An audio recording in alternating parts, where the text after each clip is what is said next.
Hello everyone, welcome back to Beyond the Veil Tarot and Astrology. My name is Candice Marie. Happy Friday. Thank you guys for joining me live on the channel. I'm here live Friday, December 19th, 2025, and we are doing astrology readings on today's new moon in Sagittarius.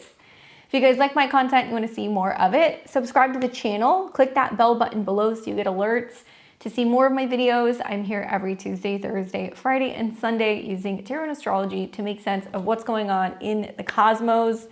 I'm excited to be back to talk about this big, beautiful new moon that we're having today. It actually took place earlier today, and I hope you guys enjoy. Actually, it looks like it's kind of shaking up like right now, so it's weird. We don't usually get to do them at the same time, but the new moon's happening right now. So if you guys are watching this on Saturday or Sunday, I'm no longer live. Sorry, I missed you. Please don't send a payment for a reading. Otherwise, you'll be refunded, but I will be back next Friday doing live tarot.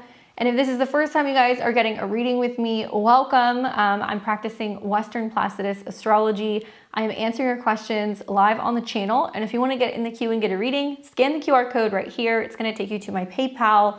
It's very, very important that when you make your donation for your reading, I need your time, date of birth, location of birth, city, state. Please put the AM and PM and one question. So you can ask a question about timing, if you're launching businesses, if you have questions about your natal chart, or maybe you want to know what this new moon in Sag means for you. I'm happy to answer any questions that you guys have. We also offer synastry readings as well. So it's $55 US donation for one reading, and we are doing synastry, I believe, for 75. So we'll be taking the answers for your guys' charts in the order that we receive them. And we're going to start with taking our level 4 memberships. If you guys are a member on my channel, you guys get your reading first. So if there's any members here that want to cash in, let me know. And if you're not a member, you should join. There's 4 different levels to support me as a full-time content creator. If you are level 4, you're going to get your shout outs. You're going to get access to my horoscope club where you get a daily horoscope. And you're also going to get one reading once a month, your choice of tarot or astrology. So pretty sweet deal. You also get early access to my videos. So I don't know if you guys have been noticing that, but you guys get to see the videos before they come out. I'm going to do a laundry list of everybody who I've got already in the queue, and at some point we will last call, we'll close the queue, and we'll let you guys know who we have. So just in a second, I'm going to let you know who's already waiting. So if you hear your name, that means I've got you. What's up, Katie? What's up, Winkaloo? How you doing? Winkaloo wants to get their reading. We can get you in there. What's up, Rosie, Jeggy, and Real Country Women of Hanover. What's up, guys? So if you guys want to get a reading, definitely scan the QR code and get in the queue.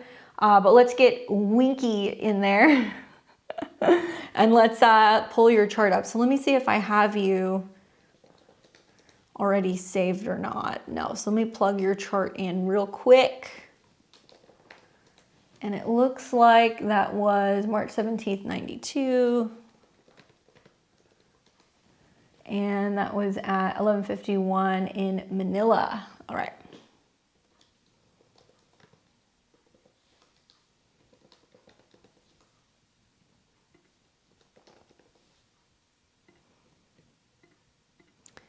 All right, so we've got you in here. Thanks for the Christmas tree, that's cute. All right, thanks, Juggy, appreciate it. So this is who I have so far in the queue. So if you hear your name, I've got you. We have got Katie, Angie, Amanda, Raina, Rachel, Marcella, Silk, and Amy. So let me add Amy in there too. 413.76. And it looks like that was at 8:40 a.m. in Hampshire, Manchester, New Hampshire. All right, 8:40 a.m. That way I don't have to stop as often.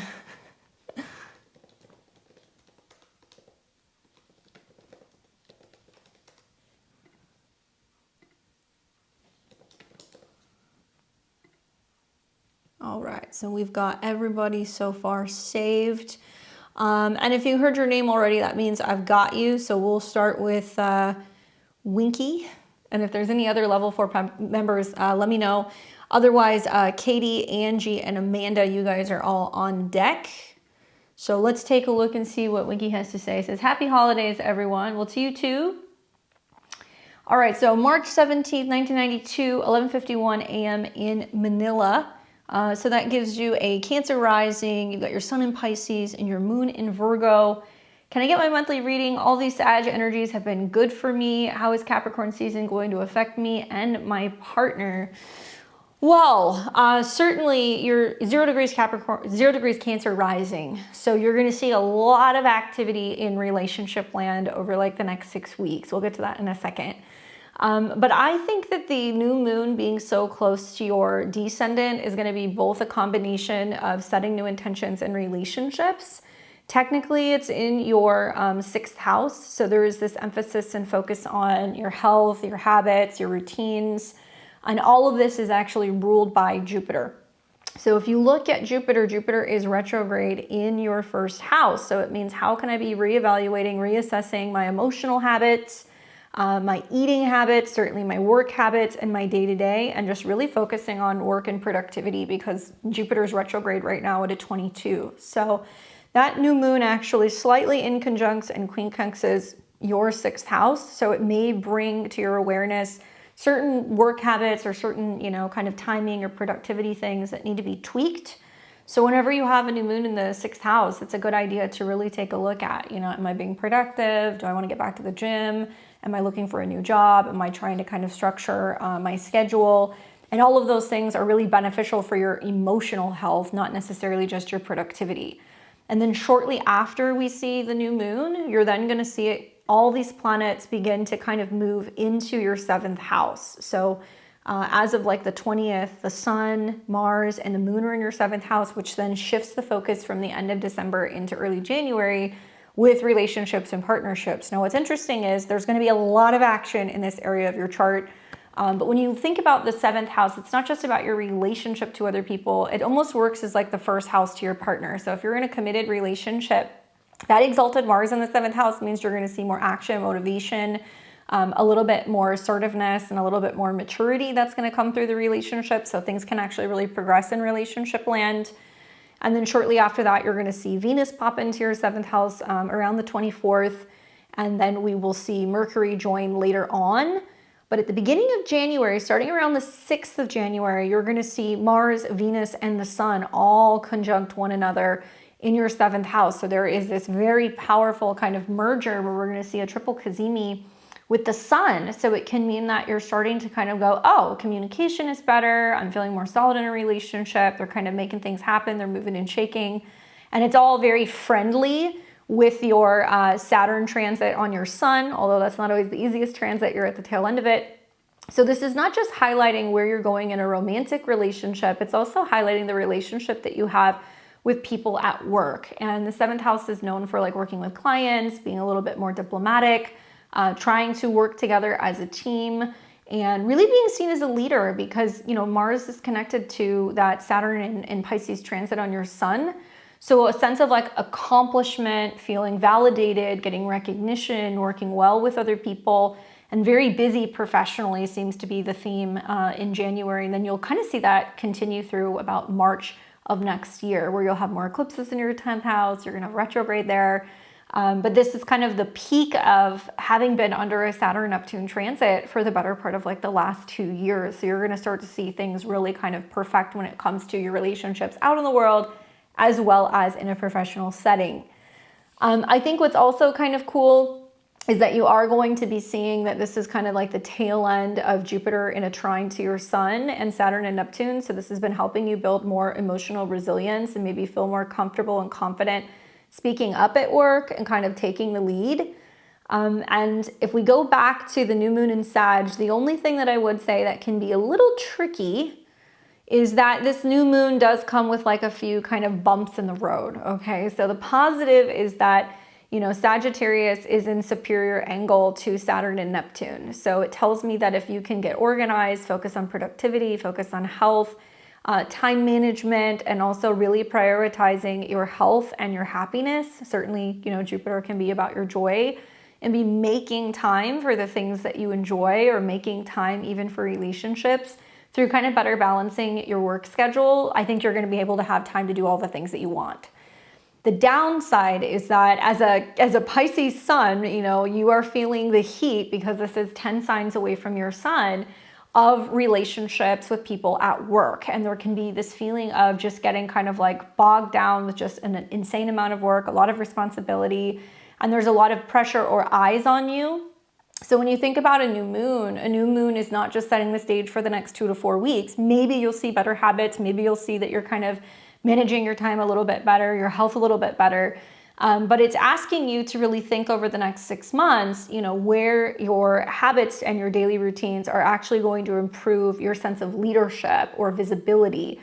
So this would be like, am I organized? Am I working well with other people at work? Am I showing up on time? Am I using my intuition, right? Jupiter can be kind of connected to your intuition in Cancer, to better navigate certain relationships with people, and making sure that, things are like done on time. So you're feeling that squeeze to Saturn and Neptune on your sun.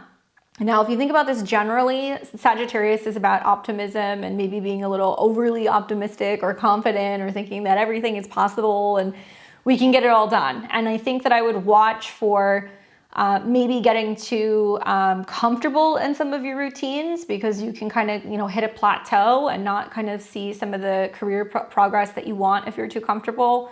I would also really make sure that you're focusing on the relationships that you have with your coworkers. So if you work in an environment where you have to go to an office, or you're having to manage a team, or let's say you have other employees that you kind of work with, I think of like the square as, you know, Saturn on your sun saying, in order to be a good leader or to show up at work and be recognized, you need to delegate tasks. And you're also going to have to probably pass stuff off to other people, or be like, hey, this is what we need to get done. Can you do this? Here's the timeline. And be really thinking about, realistically, do you have time to do everything that you want to do?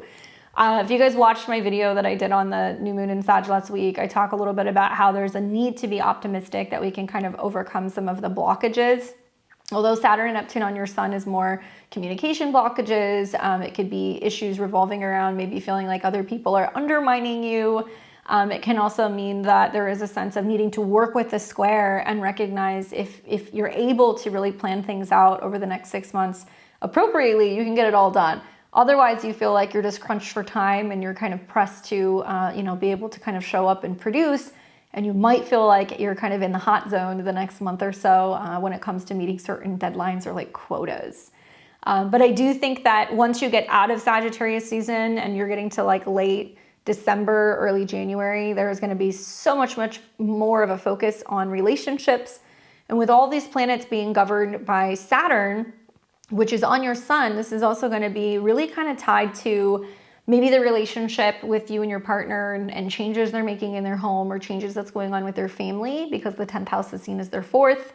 And obviously, relationships are looking extra sweet over the next couple of months, as the North Node, the transiting North Node in Pisces, is getting ready to come into conjunction with your Venus. So it's like, sometimes I see people going through those transits, and they either in an existing relationship start talking about serious commitment, or whether or not there would be, ceremonies or engagements, major milestones that you're kind of meeting with Venus in the 9th.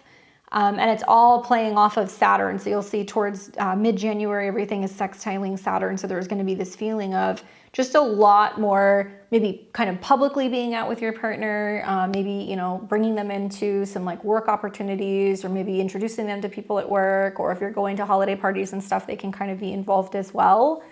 The only thing that I would watch for is that you're still going through some South Node transits, which are going to be moving through your 3rd house, which is going to deal with changes in how you're communicating, particularly with family, and also maybe some changes to, how you connect with siblings or maybe neighbors. And that South Node hitting Jupiter is usually a pretty sweet transit. I feel like this is about getting more recognition at work. But when the South Node starts approaching your moon, this can be indicating that there's a change with a family relationship, or maybe there is going to be a change with like a mother figure or like a sister, and maybe possibly highlighting towards, I would say the fall of 2026, and then the beginning of 2027, where there could be a move, or there could be a change in your living situation. So I bring that up because all these planets are trining that right now. So it's nice to see the support coming from a partner and the trines to the moon and Jupiter. So you can talk about long-term goals if you guys want to travel together. If you guys are talking about maybe moving in together over this next year, certainly I think some of those topics might come up. So hopefully that's helpful in giving you that insight. She says, I hope that the daily routine that I've been working stick. I'm really happy with my progress. Keep with it, especially because I feel like the more that you're focusing on creating a routine that's going to make you feel emotionally well, it's going to reflect in your physical body also. And it's also going to help you, I think, achieve some of the things that you're wanting to achieve when it comes to your professional kind of status. Great transits, great way to kind of work with it too, especially planting those seeds with your focus on your routine. I think that's super smart. All right, so let's see who else we have here. So we've got, next up, we've got Katie, and then it's Heart of Muna. Now I know how to pronounce it, so thank you. I was saying Moana. What's up, Katie? Katie is a Pisces rising. She's got her sun in Capricorn and her moon is in Pisces. So let's see what Katie has to say. So she says, January 9th, 73. I've had a roller coaster year. I found out my mom had cancer in March and a rapid decline from August. And ultimately she passed away on October 20th. Well, I'm sorry to hear that. That's really difficult. You have had a number of transits that look like from a mutable perspective has been quite chaotic. So I really feel like there's never, we can look at the astrology, we could, see where there could be things changing with family, but I'm never going to go, oh, it's this. But I could see some things that have definitely brought up some challenges revolving around your mom. First things first is, the North Node has been going through your 12th house. So this represents retreat, isolation, but also private spaces, places where we're mourning, dealing with, health, things that are connected to the spiritual world, and nurturing and caring what can be like, mother figures. So with the North Node having gone through there, activating the moon, I do think it's meant to be kind of bringing up this nurturing energy where you're kind of working on a family relationship that might be leaving your life. And it's really creating this kind of like open space in your heart. Now, maybe at first it feels like your heart is just crushed, but it's creating the space with Jupiter being there, trining your moon and your ascendant to have a heart clearing. And then I think like a creative breakthrough. So it can mean that if you have had some creative blockages, it could actually give you the opportunity to feel re-inspired. It also might have you thinking about life because the 4th house and the 5th house is like life and what we birth and what we create. And things that can be like in memory of her. So depending on where you are, and obviously like in the mourning process, I really feel like there can be some really great things that can come from it. Uranus has also gone through Gemini. So even though it has not been in your Placidus 4th house, it did enter into that sign briefly. And what it did is it started bringing up for you some radical, unexpected emotional changes and changes with your home and also your family. And then on top of that, you have been having Saturn and Neptune sitting on your ascendant, and it has been in a square with your Venus. And obviously, Saturn and Neptune square your Venus can definitely be a time where there can be some really heartbreaking things that can kind of happen. Venus can be women that we love. It can be also relationships. It can be connected to what we value, anything in regards to also our feelings. So really difficult square. You've been in and out of that all year, and it's been dancing on your ascendant, going into your 12th house, where there's been this sense of kind of pulling back and having this dark night of the soul moment. But in the process of that, it has been trining Jupiter. So it tells me that there's a creative birth coming. There is potentially going to be some romantic things that are going to be kind of blossoming. There could potentially be this kind of clearing that's connected to the inner child or anything revolving around just how you express yourself. You have not quite seen maybe the fruit of it yet, but I think you're going to see it pretty soon. And obviously as a Capricorn, right? You think about Capricorn horoscopes, Saturn and Neptune getting ready to go into Aries. It was there briefly. If you read the Capricorn horoscopes, it's like, well, what's going on with an aging parent? Some of them are having dementia, some of them are having housing issues, or it's about, kind of going, oh my gosh, there's this huge change happening in my family. And what does this mean? Saturn and Neptune in Aries for Capricorns can mean I'm on my own. And for some of you guys, it's losing a parent. For others, it means moving or relocating. For others, it means, leaving a home and trying to figure out where you're going next. So I could see how all of that is really playing out pretty strongly. And as Saturn and Neptune has been sitting on your ascendant, it's squaring your MC. So this is kind of like your career and your status. And it's also squaring your IC. So it's kind of like a year where you feel like you're in limbo and you're like, I don't know what's going on with my home or my family or my emotions. And I also don't necessarily know if I have the energy or the wherewithal to really focus on work right now. So it's very kind of like the Hangman card where you're like, all I can just do is wait until this passes and let this kind of phase, wrap up.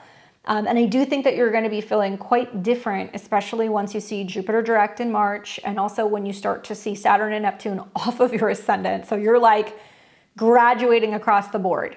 Now with astrology, there is something coming, right? So the one thing that I would think about is that in this next year, if we were to go in sequential order, so let's start with what's happening right now. Hi, new moon on your midheaven. All right, so having a new moon right on your midheaven is basically saying it's time to start thinking about what you're doing out in the world. And I do think that if you're just showing up right now, you don't have to be working your tail off. I think some of like the new moon square Saturn and Neptune is you questioning emotionally, can I handle it? Physically, can I handle it? Or not knowing just exactly what your direction you're going in. Just have some faith and have some optimism.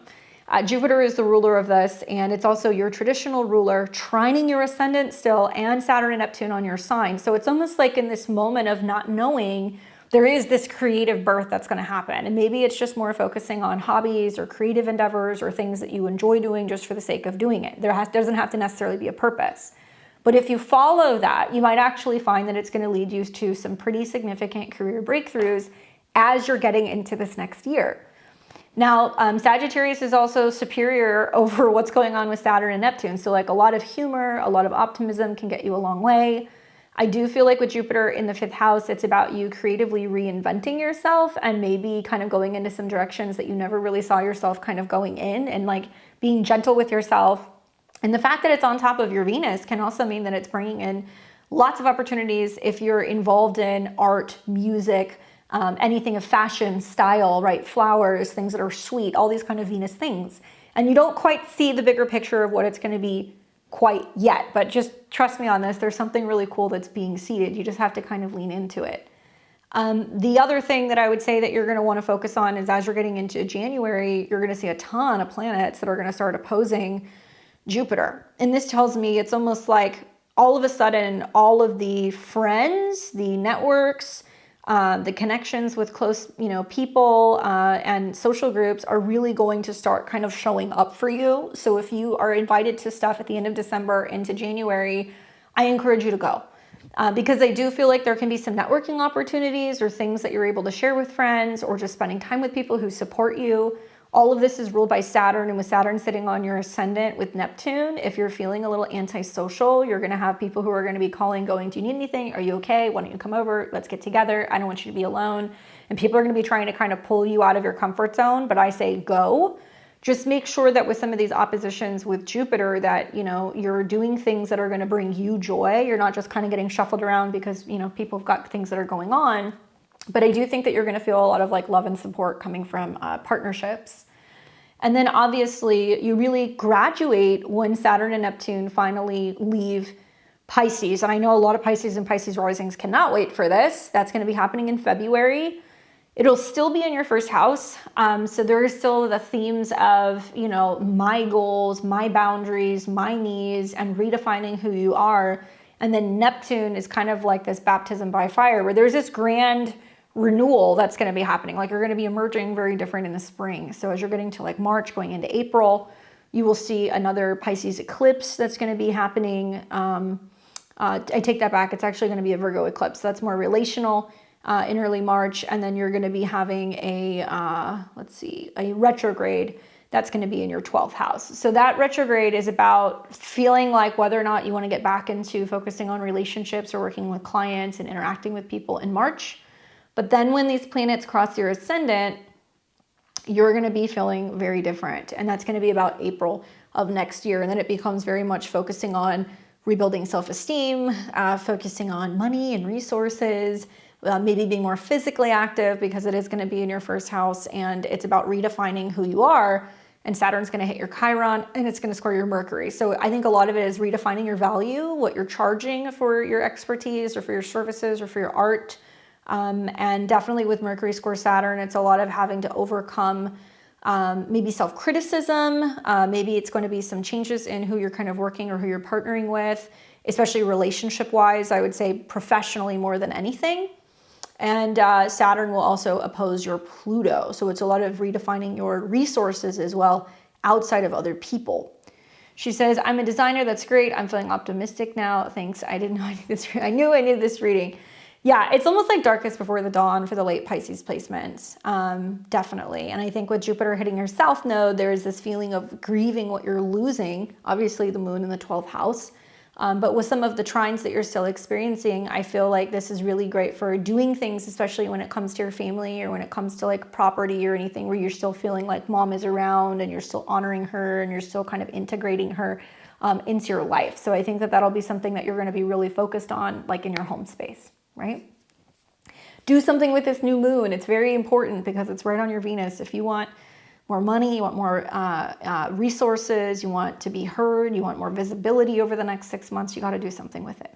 Okay? Good luck. All right, just catching up in the chat, guys. Sorry. Thanks, Asha. I will add you to the list.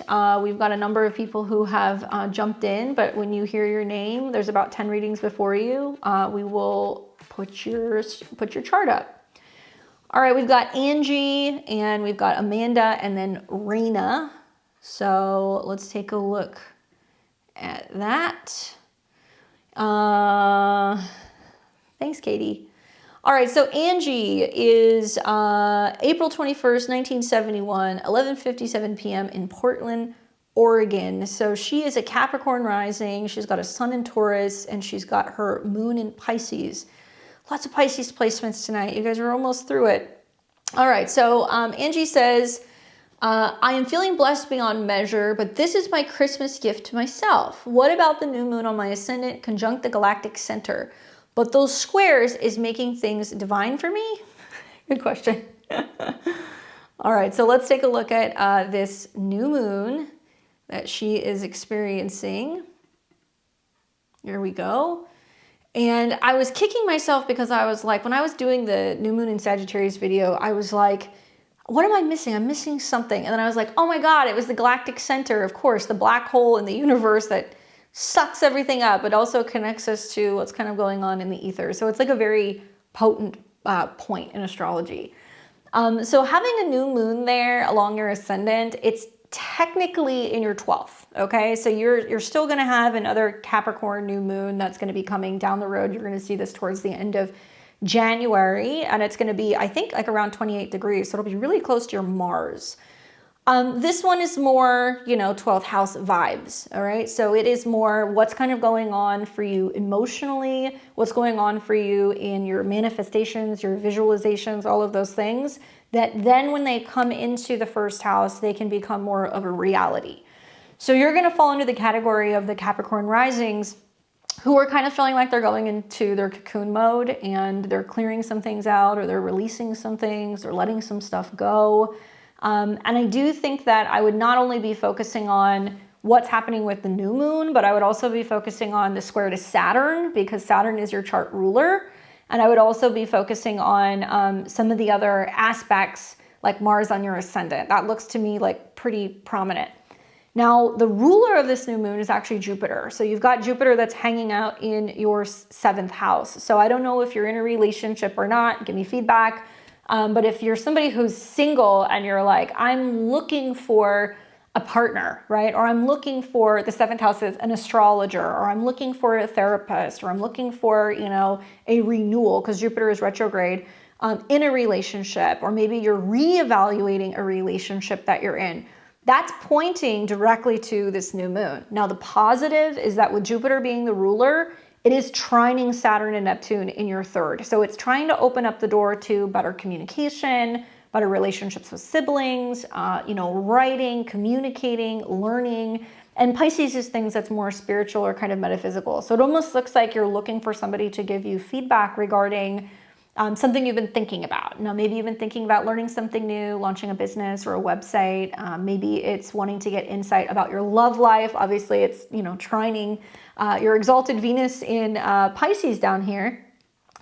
And the tricky part of this new moon is that it's actually, like I said, in your 12th, and it's squaring Saturn, which is your chart ruler. So it's almost as if you're going, okay, I have dreams, I have these intuitive hits, I have these visions, or I've got these, kind of gut feelings that are coming up, but I can't really make sense of it. The square to Saturn and Neptune is you can't find the words, or you can't really decipher what's coming in, or you're not really sure what to say or how to say it.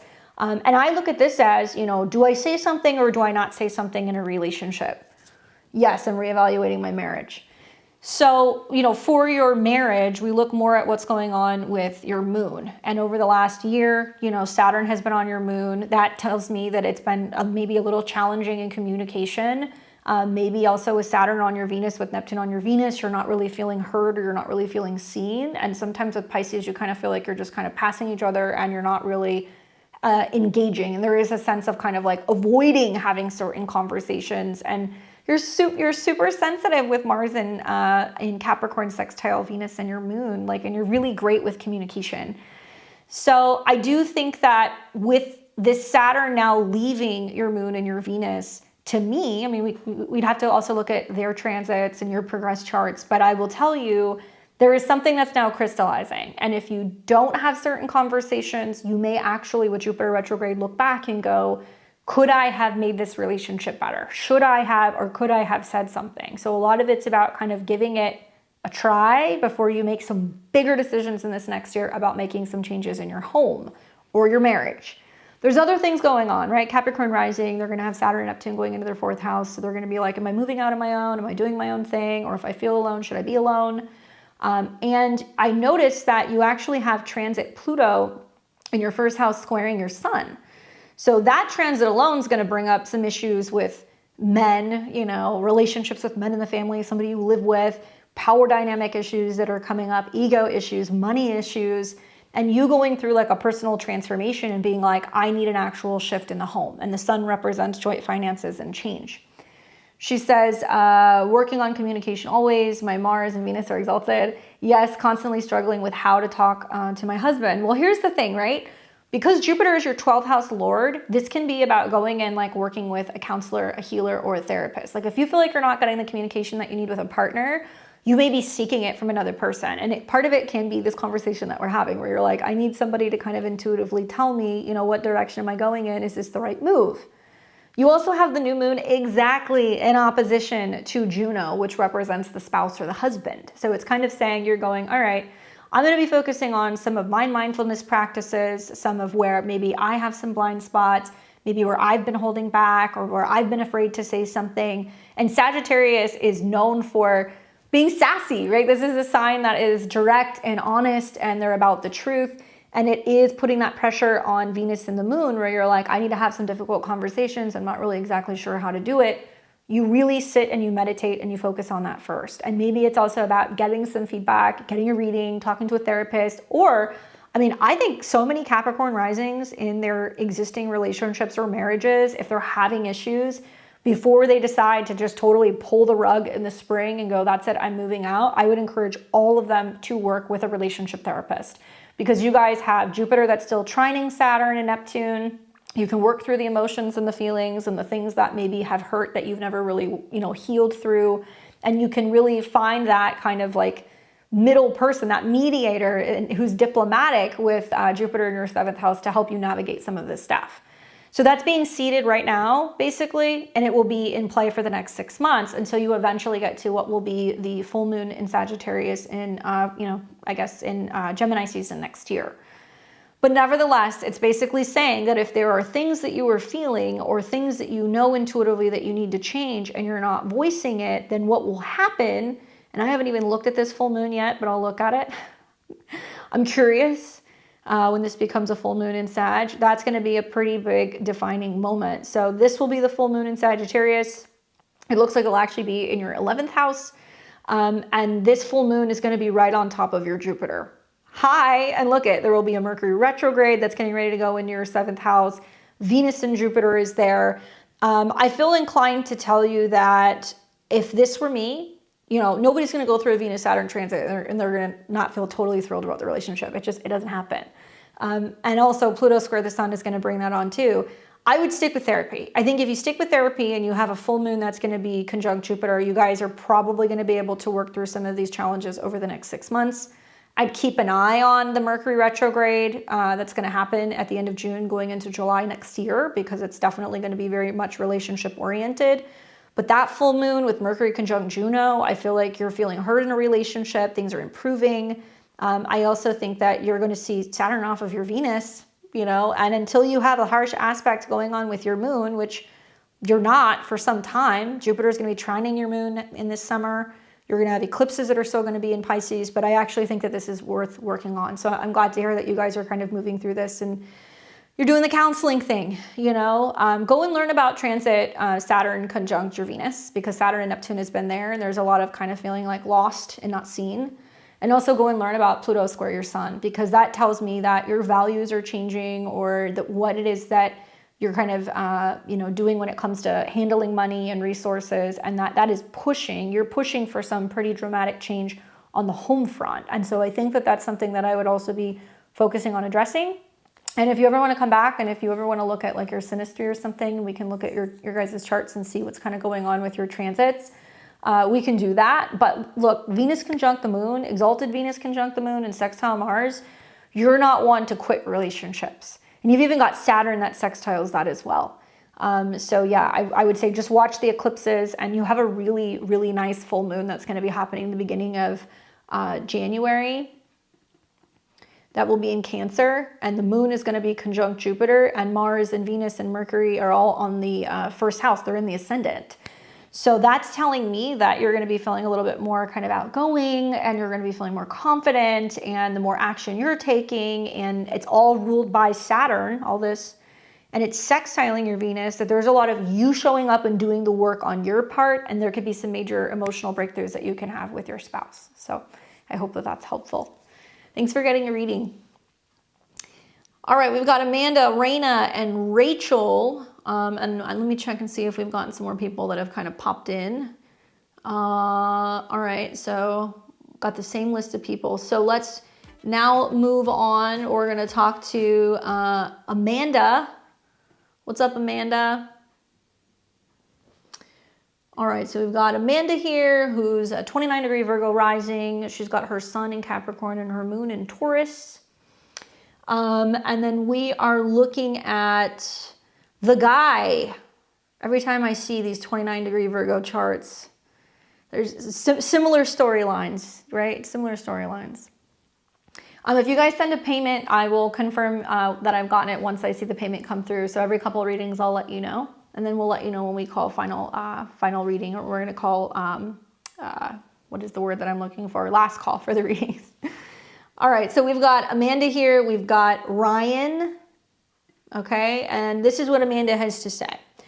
So she's January 2nd, 85, and she's born in Atlanta. And then we've got Ryan, that's 6/22/88. He got caught cheating in October. I kept a boundary while he kept contacting me, but he stopped 3 weeks ago, and I heard he was entertaining someone new. Let me know what you see for me, him, and us. Is it over? And us, if over, what's new for me? All right, well, you know, the Saturn-Neptune transit is gnarly. So obviously since October, there was a lot of things that were kind of going on. One of them was that Mercury was conjuncting Mars. Okay, so I want to start with that because Mercury is your chart ruler. And if you think about this, Mercury and Mars were coming into conjunction. So there was this sense of this power up with your values. It conjuncts Saturn, your boundaries with relationships. The conjunction to Mars is you getting frustrated and being like, I'm not going to tolerate any sneaky or suspicious stuff. And when those two came together, it was like, boom, harsh words. This is how we're handling things.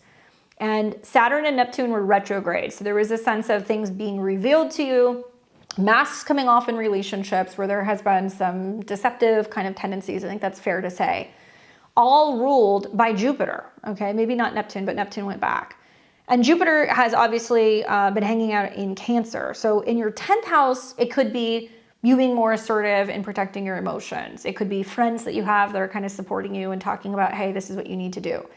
Now, the reason why I bring this up is because the Mercury retrograde for the person that we were kind of talking about, there we go, also really impacted him, because Mercury and Mars represent where he was doing things behind the scenes that was, you know, kind of hidden from a romantic partner. He was doing some risky stuff, and it was when Mercury was coming into shadow, right? So as it was coming into shadow, that stuff was being exposed. Mercury represents his relationships. So, all right, we go through the Mercury retrograde. Mercury goes into Sag. Suddenly, he's trying to communicate because Mercury is opposing his Venus and his Mercury by sign, and Mercury and Mars are on the ascendant, where he's like, I want to talk to you, but it's activating this Venus retrograde, Mercury retrograde in the 7th, where, unfortunately, this is a guy, because he's got so many retrogrades and oppositions between his 1st and his 7th house. There's a lot of karma between what he wants versus, other people. And like Gemini represents multiple options. I'm not justifying it. But I have about 2 or 3 clients that have these aspects, and I've heard some similar storylines. That's like, I have this person, and then I have that person, and that person leaves, and somebody else comes in. Anyway, so you guys had this, misunderstanding or miscommunication, and you put them on ice. Now I think about what's happening now in their chart, okay? So first of all, and I'm not one to judge, I don't judge people's charts because you're born with what you're born with. I wouldn't trust this guy any more than I could throw him. That's just my take. And I think he's going to be an absolute piece of work for the better part of the next couple of years. Do what you want with that information. But I think knowing that Uranus is going to go into his 7th house next year, it is going to radically upend and disrupt any relationship that he is in. And I would hope to God that you're not living with him, because Uranus is going to hit a 4. So that's going to impact the emotional connection with somebody who he's living with. It could be his family, it could be a sibling as well. But things are going to get nasty because he's going to probably get exposed for something else that he's doing in June going into July in a relationship. That's number 1. Number 2 is he's in the grand finale right now of Saturn and Neptune squaring his Uranus and his Saturn. This guy's going to get his ass kicked when he gets into his Uranus opposition, because with Uranus retrograde in the 1st house, there is this sense of not being responsible for his erraticness or him being kind of back and forth in how he communicates. Saturn, I think, represents some insecurity that he has with stability. And because this all opposes his Juno partnerships, his Chiron, where he's been wounded, his Sun, there is this sense of, longing for something he can't have, and then he gets it, and then all of a sudden there's something shiny over there, and then he goes to that, and it's like there is like a bit of like a back and forth. So, I feel like the roosters karmically have kind of come home to roost, not just with the retrograde, but because now Saturn and Neptune are saying, hey, you're going to sit at home, you're going to be alone, you're going to be here with your thoughts, and you're going to reflect on what you have done and how you got here. And I wouldn't feel bad about it. Sorry. The North Node has also been in conjunction to his natal North Node, which is supposed to be bringing him back home, ruled by Jupiter, and he's got his natal Jupiter that is sitting in the 6th, which means he needs to reflect on why he has a tendency to want everything, and like have his cake and eat it too, right? So there's something like that.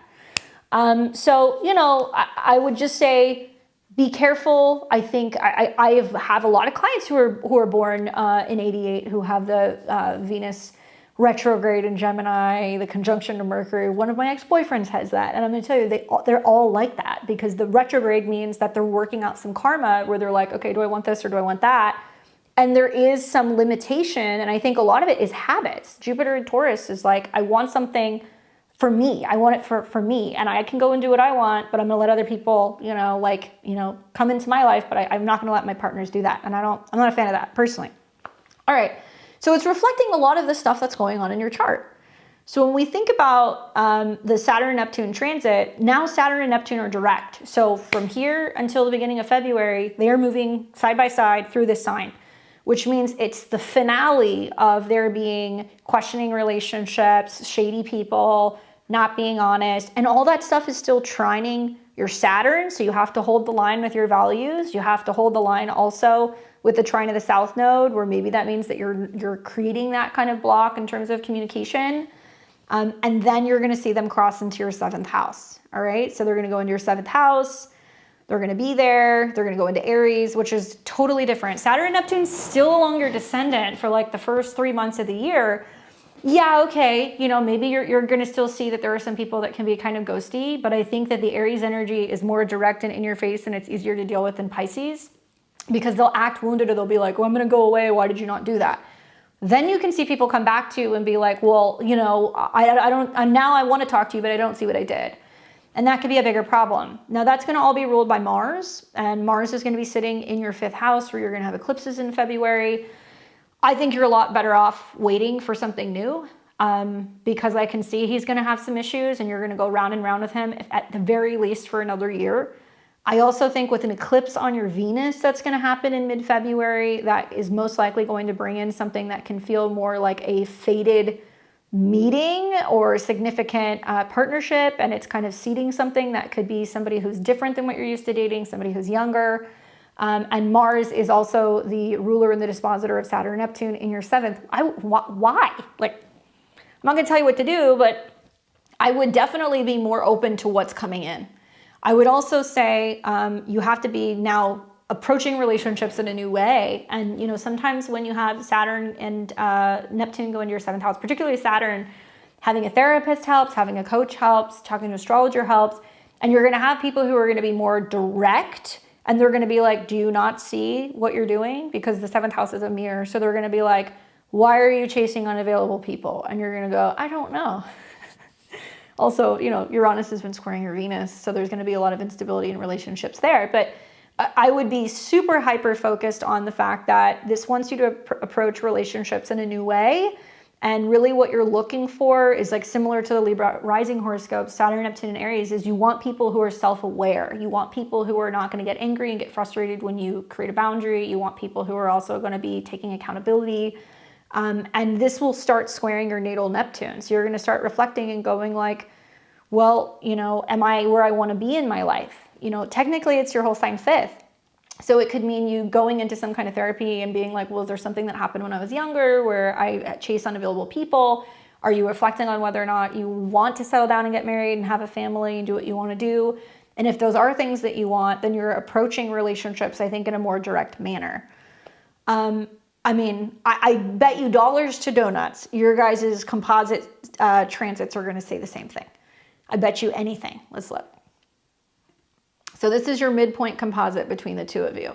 Scorpio rising, you have your composite sun in Aries. You guys have your composite moon in Pluto in Leo. Pluto's been in opposition to your moon for the last year. That's one. Mars went retrograde at the beginning of the year. You know, that was some drama in regards to status and kind of being together in the long term. Pluto in opposition to the moon is just very clear. You guys are not on the same page in terms of your beliefs about life and about, I think, maybe home and family dynamics. And this is a chart heavily influenced by Mars. So you're probably going to have to create a boundary when Mars and Venus are coming into conjunction in January. I think that's possible. But look at this. Saturn is going to come up on your sun at a 7, which means if it's not true love, if it's not, you know, planning for the long term, if it's not also healthier habits in relationships, no dice. And then you're also going to see Pluto start coming into conjunction with your IC. Now, I think that it's like probably done between the two of you guys when Mercury, Saturn, and Mars all sit on your sun. And that's going to be like, no, this is not healthy habits. We're not doing this. Like, we're not going to do the back and forth anymore. And then you're also going to see that over the next year, Pluto is squaring Pluto at a 7, like, you know, and then next year, Saturn's going to hit Venus. So I could see a potential where if you're willing to kind of put up with the back and forth, you could do it for a year. But then when Saturn hits your Venus and you're like, no, these things are still happening, like, I don't foresee us moving in together, it would still probably not be working come the spring of 26, sorry. That's just my opinion. I think with the North Node, Venus, the Sun, all sitting in the whole sign 6th house, ruled by Mars, and Mars is in the 5th, it's that some of the issues you guys have in relationships, you guys are working out what both of you guys both need to go and personally work on and clear out so you can have healthier relationships. I'm not a fan of a composite chart that has a lot of planets in the 6th house, because I feel like both partners can feel like they're very critical of each other. And yeah, okay, you've got Mars, Mercury, and Venus in Pisces. I would imagine when it's good. But the squares to Saturn, you guys have different values. All of that squaring Chiron in the 8th house, that's going to be intimacy issues. And I really feel like, you know, it's obvious to me that if you decide to stay in this for another year, you have free will, he is going to be a handful. I could see it was something around when Uranus was going to hit his descendant. So if I'm looking at when that happens, right here, this is when Mars and Uranus come into conjunction. And when Mars and Uranus come into conjunction, it's all ruled by Mercury, which is getting ready to go retrograde in the 9th, right next to Jupiter on the moon. So it's like he might be like, well, you know, I don't really know how I feel about the long-term thing or the public relationship stuff. Like, oof, it could definitely get kind of tricky. I think you're better off maintaining the boundary. If he comes back around, you can see whether or not things are going to actually improve. But that guy's relationship life is going to get rocked. And he does have a tendency, when Mercury goes retrograde, just naturally to be like, well, am I going to change something about my relationships?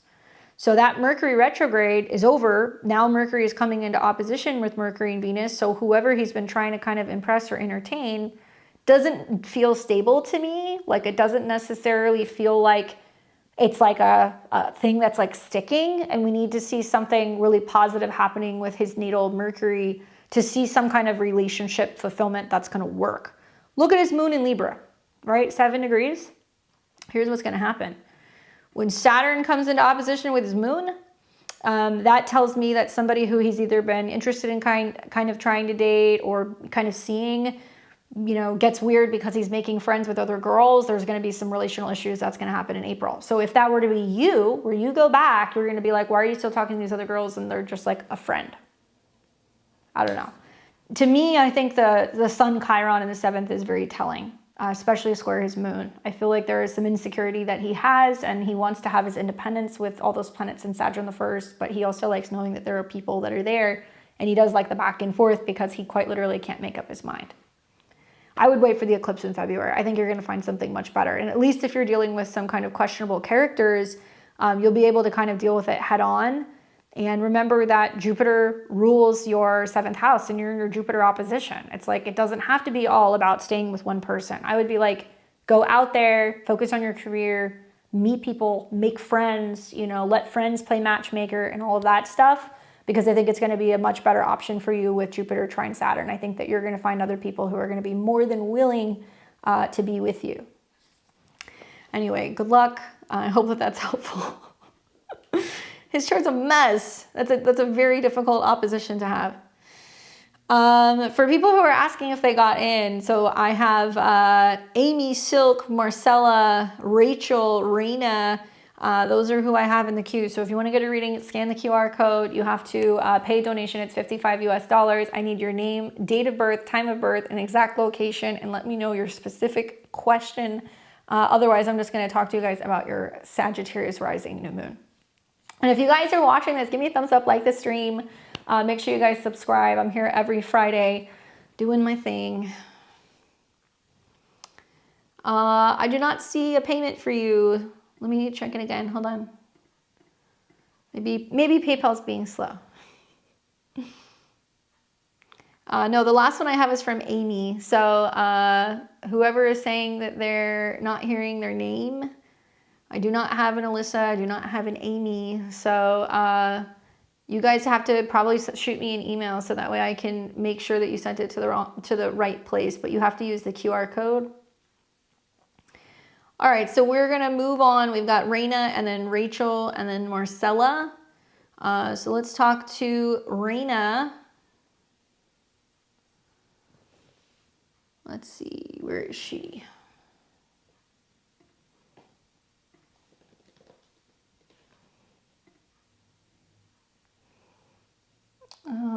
Let's see.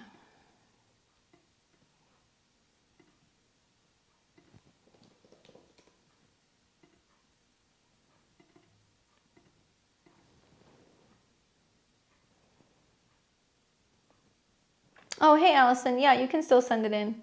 Don't worry, guys. If there is a delay, let's see if it pops up, but I don't have anything yet, and I've signed in and out a couple times, so that's kind of weird.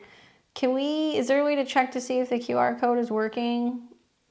And if it says pending, it might be an issue with your guys' payment on your end. I have seen that for some people. All right, so we've got Raina here, and her question is, hello, Candace. I'm currently seeking new employment. Would like to know the potential start date. Also would like to know if the opportunity is long-term. 9/17/78 in Los Angeles. All right, so she's a Cancer rising. Great time to be looking for work. Obviously, there is a sense of kind of questioning, where is work going? When is it going to start? What are we doing?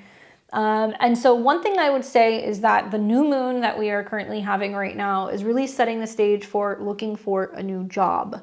So if you are looking for a new job, you're applying, if you're focusing on, showing up and finding something, like there can be a sense of questioning, where is this going to go? Where is it going to be? When is it going to land? Because this new moon, and you're ruled by the moon, is squaring Saturn and Neptune, which means you're having a hard time either getting clarity from employers and people who are hiring. It also means that there is a sense of there being a slow process of getting hired, and there's a lot of potentially kind of questioning the direction where you're going with your career. And mutable signs, the squares can feel messy.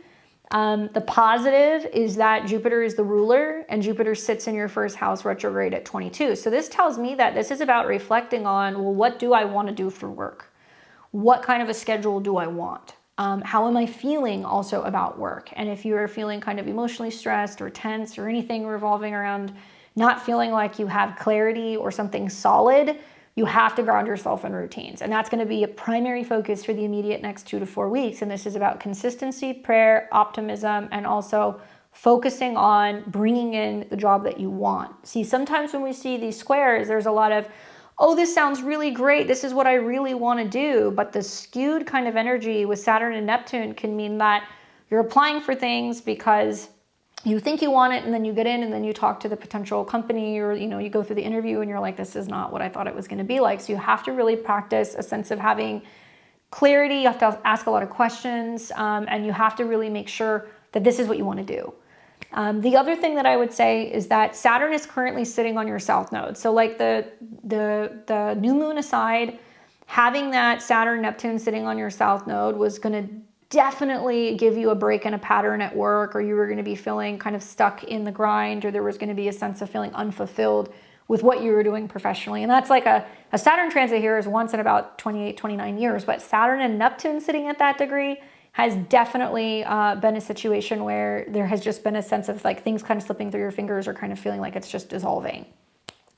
Now, what I would focus on as a Cancer rising is like when you have transits that are going to be happening specifically on your moon. So the moon rules your chart. All of my Cancer risings, even if you didn't have a moon there, are going to be finding that February, March, and April are like high time when it comes to your career. And that's because Saturn is going to come into Aries. It's going to express the energy in a new way. And this is about a fresh start. Now, this is probably also in mid-February where you're like, okay, if what I've been trying to do isn't working, or if I'm facing blockages, I have to be willing to go in a different direction. Some of you guys might change careers altogether, or like, kind of like the field that you're in. Others are going to consider doing something that's going to be more entrepreneurial or independent. And you're also going to find that, unfortunately, that 0 degree of Aries is just the most potent degree in 2026. It's the first degree of the zodiac. So it's kind of suggesting that you may consider doing some training. You might consider going back to school. You might be thinking about taking on some kind of business that's going to be entrepreneurial and either spiritual, or something that is going to be connecting to mental health, or things that are connected to art. And those who have 0 degrees of Aries or the cardinal signs are going to get absolutely rocked. So you have to really be kind of, totally grounded February through April as you see Saturn and Neptune cross your moon. Then you're going to see a retrograde in your 10th, which means you can be going back to work or kind of getting situated at work in March. And then you're going to see Mars come into your 10th house, and that is going to be about being situated, I think, in something new. And it's probably going to be either working for yourself or taking on a management role. It can be a job also working in government contracts or government jobs. It's also possible that this is going to be, because it's ruled by Mars and you have Mars in the 5th, working from home, it's in your whole sign 4th, or doing something that's going to be creative. But everything is saying that you're looking for something, and it almost feels like with this new moon that you're going to start questioning, am I looking in the wrong places? You know, am I looking in the places that may not be hiring, or am I, you know, not getting callbacks, and it's kind of pushing you to do something totally different? Technically, Jupiter rules your 10th house. So if you look at this, part of what's been going on is Pluto has been in opposition to your Jupiter. That'll also kill work as well, because this is about feeling secure, making money, Jupiter at a 2, and Pluto in your 8th house is being like, I'm on savings, or I'm on unemployment, or, you know, I'm trying to really kind of budget, but there are some really crazy financial things that are kind of freaking me out. Let's see. I'm just kind of paying attention to this. Those of you guys who are not saying, they're saying that you did not get your name on my list. If we get it, we will refund you. Sorry, Raina, give me 1 second. Take a screenshot of your payment and send your screenshot to your payment if you can to either Candace, CANDACE, at beyondtheveiltarot.com. Or you can send it to, what's the other one? btvmailing@gmail.com. So one of those two. I don't see it on my end, so I'm not saying you guys didn't send it, but I can't actually refund you until I see it, and I need to see where you guys actually sent it.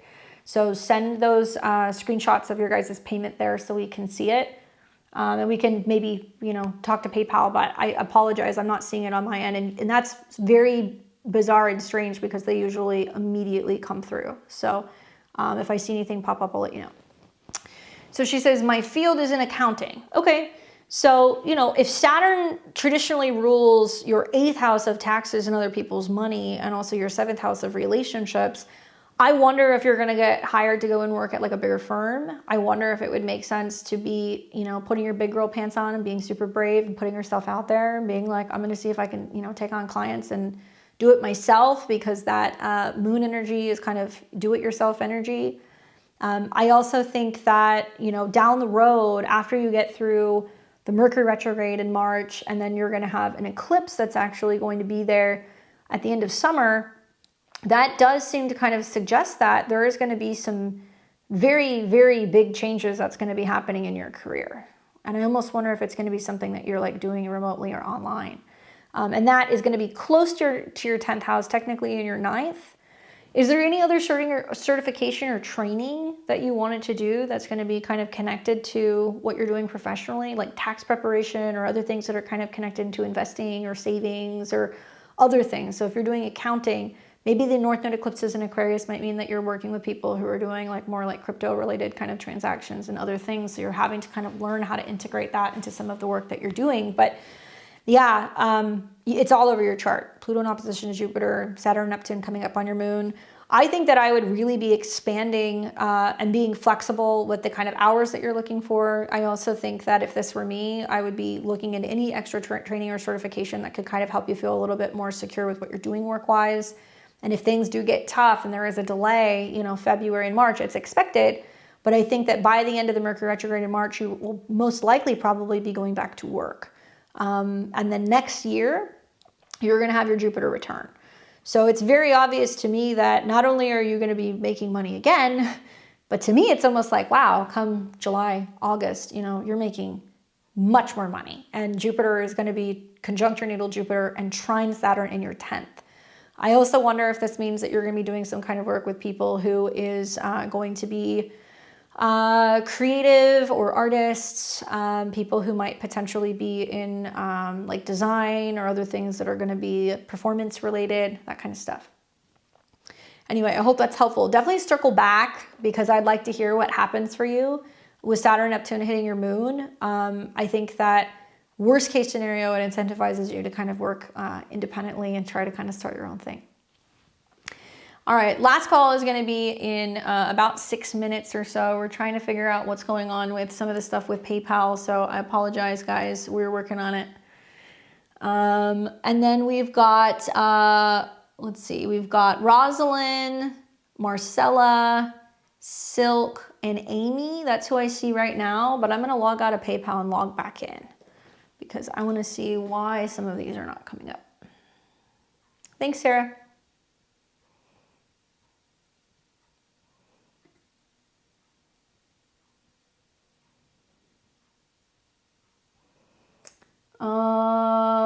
Okay.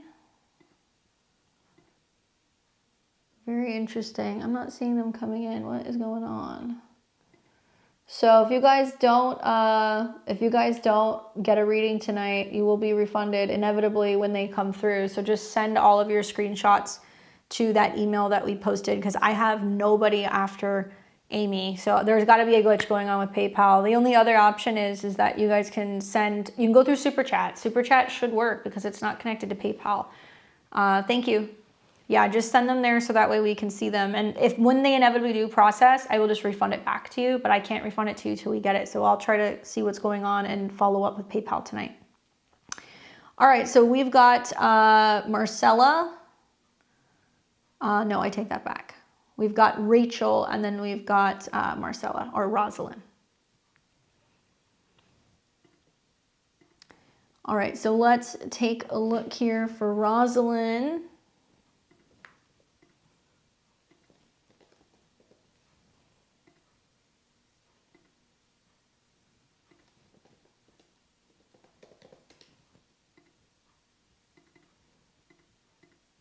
Sorry guys, that's never happened with PayPal before. The dates, Raina, that's going to be more mid-February when you see Saturn, Neptune on your moon. And then you're going to see at the beginning to the middle of April, Saturn and Mars are going to sit conjunct your moon as well. All right, so this is for Rosalind, January 2nd, 1998. She says, been single for a while now, wondering about a long-term relationship. All right, well, let's take a look here. She's a Scorpio rising, Sun in Capricorn. Her moon is in Aquarius, and we are looking at the 7th house. So both the 7th house through transit, and then we're also going to be looking at the 7th house ruler, which is Venus. My goodness, girl, you got Venus retrograde in Aquarius. Pluto is coming into conjunction with Venus. So there is going to be a big transformation when it comes to relationships for you in this next year. It's unavoidable. When I say transformation, it doesn't necessarily mean that it's going to be good or bad because you never know what you're going to get with a Pluto transit. But I definitely feel like I can give you some ideas of how this might manifest. Now, I use Placidus housing system. So you may hear, if you're a Scorpio rising and you've got Pluto in Aquarius, it's in your 4th, changes with the home, changes with family, changes with your stability. Pluto is your chart ruler. So whatever Pluto comes into contact with, it represents like a personal rebirth kind of phase. And Pluto moves very slowly. So we're going to see Pluto from between like 2 and I think 5 degrees in this next year. So there is definitely going to be like a big transformation when it comes to you, how you communicate and deal with relationships. Now, the positive is that there can be some big breakthrough in relationships, and the Pluto, transit is the change or the transformation when it comes to you and another person. Particularly at a 3, something that I would watch for is communication in relationships, or you're meeting more than one person, or you're going back with more than one person, or 3 is company. So it could mean you're dating someone who's dating someone and you're trying to figure out, are they coming or going in and out of a relationship and where that leaves you. Unfortunately, that's pretty common whenever you see Pluto Venus at 3 degrees. And in the 3rd house, I think it could also mean that you meet somebody while you're traveling, you meet somebody online, maybe you meet somebody who's different or kind of like unconventional than what you usually date. But the positive is that conjunction represents bringing 2 people together. So it's more about the shift in the way that you kind of connect in relationships and how you're putting yourself out there. And that's going to be the shift that you're kind of opening up to. As a Capricorn sun, having Jupiter in your, obviously, 7th house to your sun, you're going to hear that this is like a big relationship year for you also. However, Jupiter is in the 8th house, so it feels kind of like hidden. And there is like this sense of being like, I'm searching for it, but like, where are they? Like, where am I going to find them? And it does represent some emotional shifts that are taking place and like really kind of healing the self and overcoming any like emotional obstacles or challenges that you have with relationships. I don't know if you know this, but having a natal Venus retrograde means that there is something karmic about your relationships. And I think with Venus conjunct Neptune, sometimes there can be a tendency of like falling in love with the idea of somebody or like idealizing people. It can also mean sometimes that you feel like you don't really get what you need in relationships, or that you can be kind of like overlooked. And then Venus conjunct Uranus at a 7 also means that you do relationships differently. So I'll just kind of tell you, go back and think about what happened 2020, 2021, 2022, because Saturn hit your Venus and your Uranus, and that could have resulted in the end of a relationship or some kind of like, situation where you had a separation. Now Pluto is coming in and it's trying to get you to be like, okay, am I willing to do that again? Now I'll give you some time frames that I would just kind of pay attention to. Basically, I would focus on when Mars and Venus come into conjunction with Pluto, because I find it very hard to believe with Pluto on your Venus and then Mars and Venus showing up that you're not going to have some kind of interaction with somebody. So this really starts to heat up right around January 17th, and it's going to continue, let's say, until about more or less, the end of January, beginning of February. Having so many Mars and Venus returns at the same time, having eclipses that are going to be on your moon makes me feel like there could be new travel opportunities, maybe, new family stuff going on, or something that can make it possible for you to be able to connect with new people in your community. And then once we get Pluto off of your Venus, all of that jam-packed kind of January into February energy calms down, and there's going to be a Mercury retrograde that will happen in Pisces conjunct Venus. And that's about going back and forth with somebody who you've met possibly by the end of February. And then you're going to see Uranus finally leave Taurus, and that's going to bring a lot of stability and a lot of changes in relationship land for a lot of Scorpio risings, and that'll be in April. Certain years are going to activate certain houses. So something to kind of think about is that if you are born in 98, you're currently 27, so you're in your progressed lunar return. So a lot of it's about what's going on with your home and your family and where you're kind of living. But next year, when you turn 28 in the beginning of January, you're going to go to an annual perfection year 5. And so this is a technique that I use just to show you. The whole sign 5th house is going to be Pisces, where you have the South Node. So it's dissolving old stories revolving around not feeling secure in relationships or love. And Jupiter is going to be your time lord. So you really want to pay attention to February and March, because there's a lot of planets going through there, which could allow you to, potentially really focus on relationships and getting back into the swing of dating. And also you're going to see Jupiter leave Cancer and go into Leo, and that's going to be in your 10th house where you will have eclipses. So you could potentially find yourself in a very public relationship July, August, and September of next year. I do think that the Pluto-Venus transit is something I would go and study up on. It's definitely easier for people who are single, who are going into relationships. Just watch out for, like I said, that kind of third-party kind of interaction. And also take into consideration that you are going to see Uranus still moving through your 7th house. So there can still be a lot of kind of sparks in relationships and people kind of suddenly popping in and popping out. But it does look like there is a bit of a back and forth between another person that you're having in early July with Mars and Uranus in your 7th. And you're going to start seeing Uranus opposing Pluto. So what you're going to see is through some of your relationship kind of dynamics that you have this year or next year, there is very likely going to be, people who are going to be showing you, parts of your shadow self and being like, okay, well, this is where you change your mind, or this is where you're not entirely sure, or this is where you kind of need freedom. Gemini is an air sign.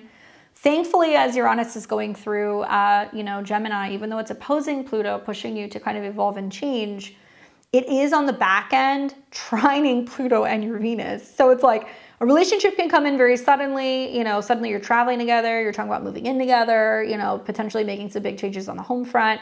And certainly a lot of my, Scorpio risings with eclipses coming into Aquarius in the new year, you're really going to start thinking about building out the foundation of your home for the next 2 years.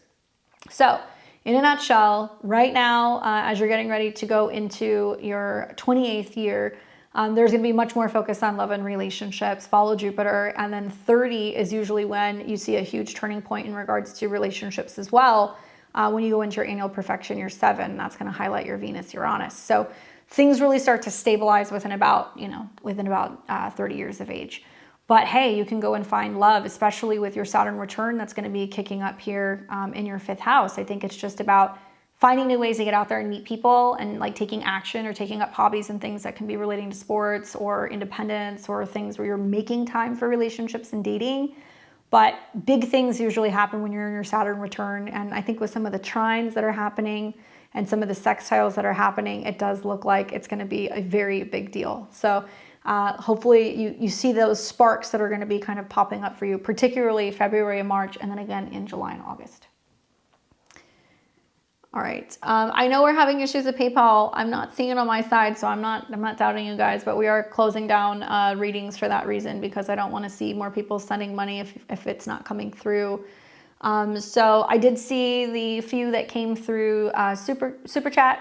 So Allison and Sight Up Sunny and Sarah, I will take your guys' readings, but if you submitted them before the cutoff, with the PayPal issues, we'll get to the bottom of it and we'll figure out what's going on. I don't know if you guys can or cannot take screenshots. If you can, great. You may be able to do that on the PayPal app on your phone. But I'm hoping it's just a glitch, and I also hope you guys are sending it to the right place and it's not picking up another email or something.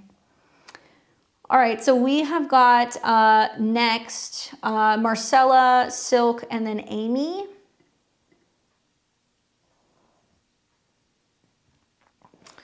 All right, so let's pull up Marcella. And I apologize, guys. In all the years that we've done this, we've never had an issue with PayPal like that, so it's very bizarre. All right. You can forward the email PayPal receipt if you can't screenshot it. Okay, yeah, if you guys want to do that, thank you. That's helpful, Allison. I appreciate it. All right, so Marcella is a Capricorn rising, Sun in Leo, and Moon in Aquarius. And she says, I moved to another country when Saturn crossed my IC because of family problems, and I'm struggling here. I just found out my roommate has some addiction problems, so I should move out again, and I don't know if I've been able to catch a break in a while. All right, well, I'm sorry to hear that. That sounds like a lot.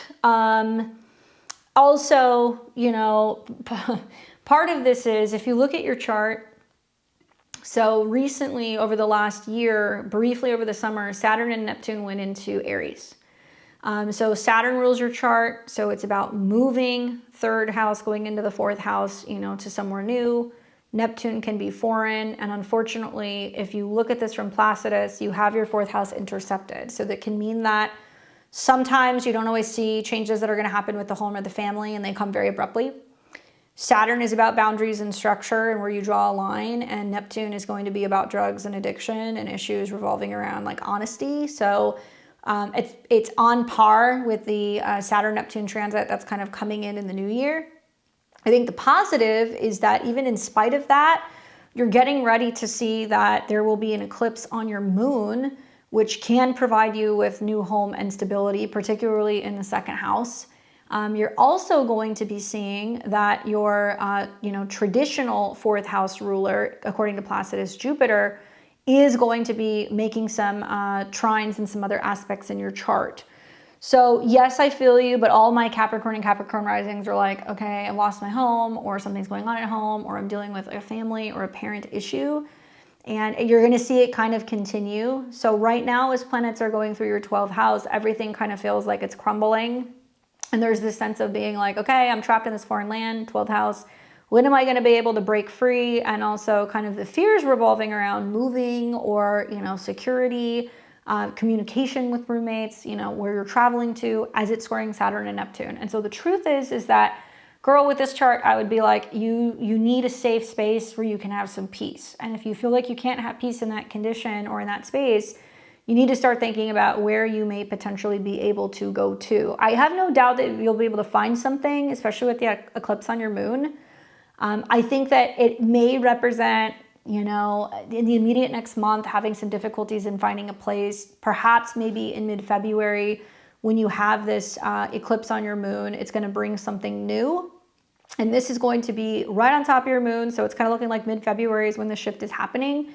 Traditionally ruled by Saturn, Saturn's in your fourth. And Mars and the moon also mean that it can be about moving closer to be with family, being with friends that feel like family. Certainly some kind of financial, expectations too. It might be a little tricky with Mars and Saturn conjunct. You might have to pay a little bit more for where you're potentially going to be living. And then we're going to see as planets come into your 4th house, you're getting situated in a new space, pretty much the end of March going into April. Now, if you're staying in the existing place that you're in now, when Mars and Saturn come into conjunction with Neptune, something that I would watch for is like, do you have somebody that's trashing the place? Are you potentially in a situation where there's like drugs and activity going on in your home? Like, I really don't recommend staying in April. Because some of these aspects that's being made in your chart and some of the squares that are going to be also kind of happening to transit Jupiter makes me feel like it's not going to go over very well. So I would be super proactive, probably after the new moon in Capricorn, to start thinking about moving. So let's look at that. So that's going to be right here. And the reason why I say this is look at all this energy that you have in Capricorn in your 1st house. You're going to have the energy, the motivation, the capability of being like, I've got this. It is going to sextile Saturn, so it's going to help you move. And it's also great for signing leases or anything in regards to just moving in general, you know, getting help from family, getting help from siblings. And it's going to oppose Jupiter. So it means it's going to be about you reaching out, being like, hey, I need some help. And it can also bring in relationship energy. You didn't ask about that, but I could definitely see that kind of manifesting as a result of the opposition. And people who are willing to work with you, or even like roommates, I could definitely see as like Jupiter in the 7th. It might be somebody who's a little bit further away or has like a bigger space, but it's definitely worth looking at. And then that's really the best time. And then the next one will be the eclipse on your moon. So that is going to be a lot, because if you wait until, let's say, mid-February to March, I feel like the Mercury retrograde could definitely make it a little sticky trying to, you know, move or relocate. I would much rather you do that before the end of February if you can help it, right around the time of those eclipses. That eclipse will also square Uranus.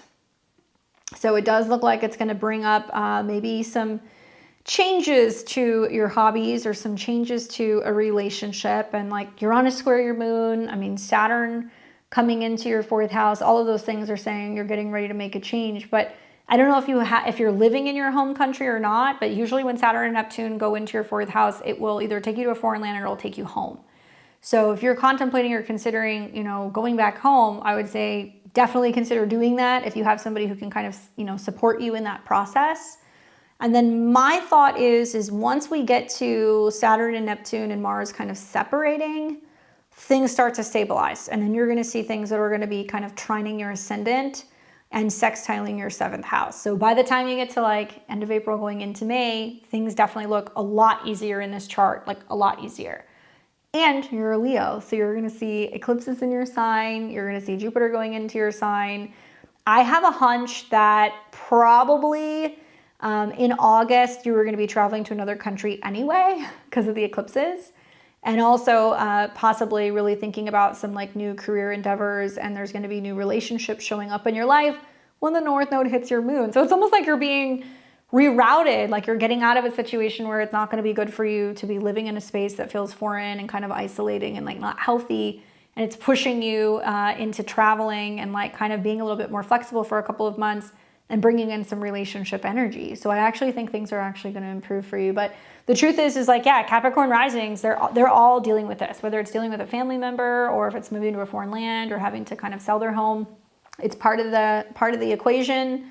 And being that you're born in 92, you know, Saturn is now squaring Uranus and Neptune. So if there has been a sense of not really knowing or, you know, where it is that you want to land, or maybe having a lot more of like this feeling of being kind of spontaneous and free, you know, Uranus can do that. Now it's basically saying to you, it's time to ground out for the next 2 years and really focus on where it is that you're going to be kind of living and getting settled into. Jupiter in your 7th is great to be working with a therapist or an astrologer. It's also a time that I would say people can be popping in to try to kind of help you with this process of moving. So really lean into in Capricorn season, especially the end of January. And then again, when you get to the end of March, some of those trines that you're going to be seeing to the 7th house. And I wonder if there is going to be like a neighbor that's going to be like, oh, I have a space. Or I wonder if there's going to be some communication that you have with like either a sibling or an aunt or an uncle, because that also kind of gets triggered with some of the sextiles to Saturn and Neptune as well. Hope that's helpful. I know what that's like. I have Saturn and Neptune in my 4th house, so I definitely know that those transits can be a bit of a stinker, but man, the Jupiter's trines are definitely exceptionally helpful. Circle back because I want to hear about the eclipse in mid-February. What happens? Because that moon in the second house, even though it might be like living in a communal space or with other people or roommates, I do think it's going to bring you some major stability. She says, thanks so much. It's been awful. Hang in there. It will get better. Keep in touch with your family. That'll help too. All right, so we've got Silk and then we've got Amy. So let's pull up Silk.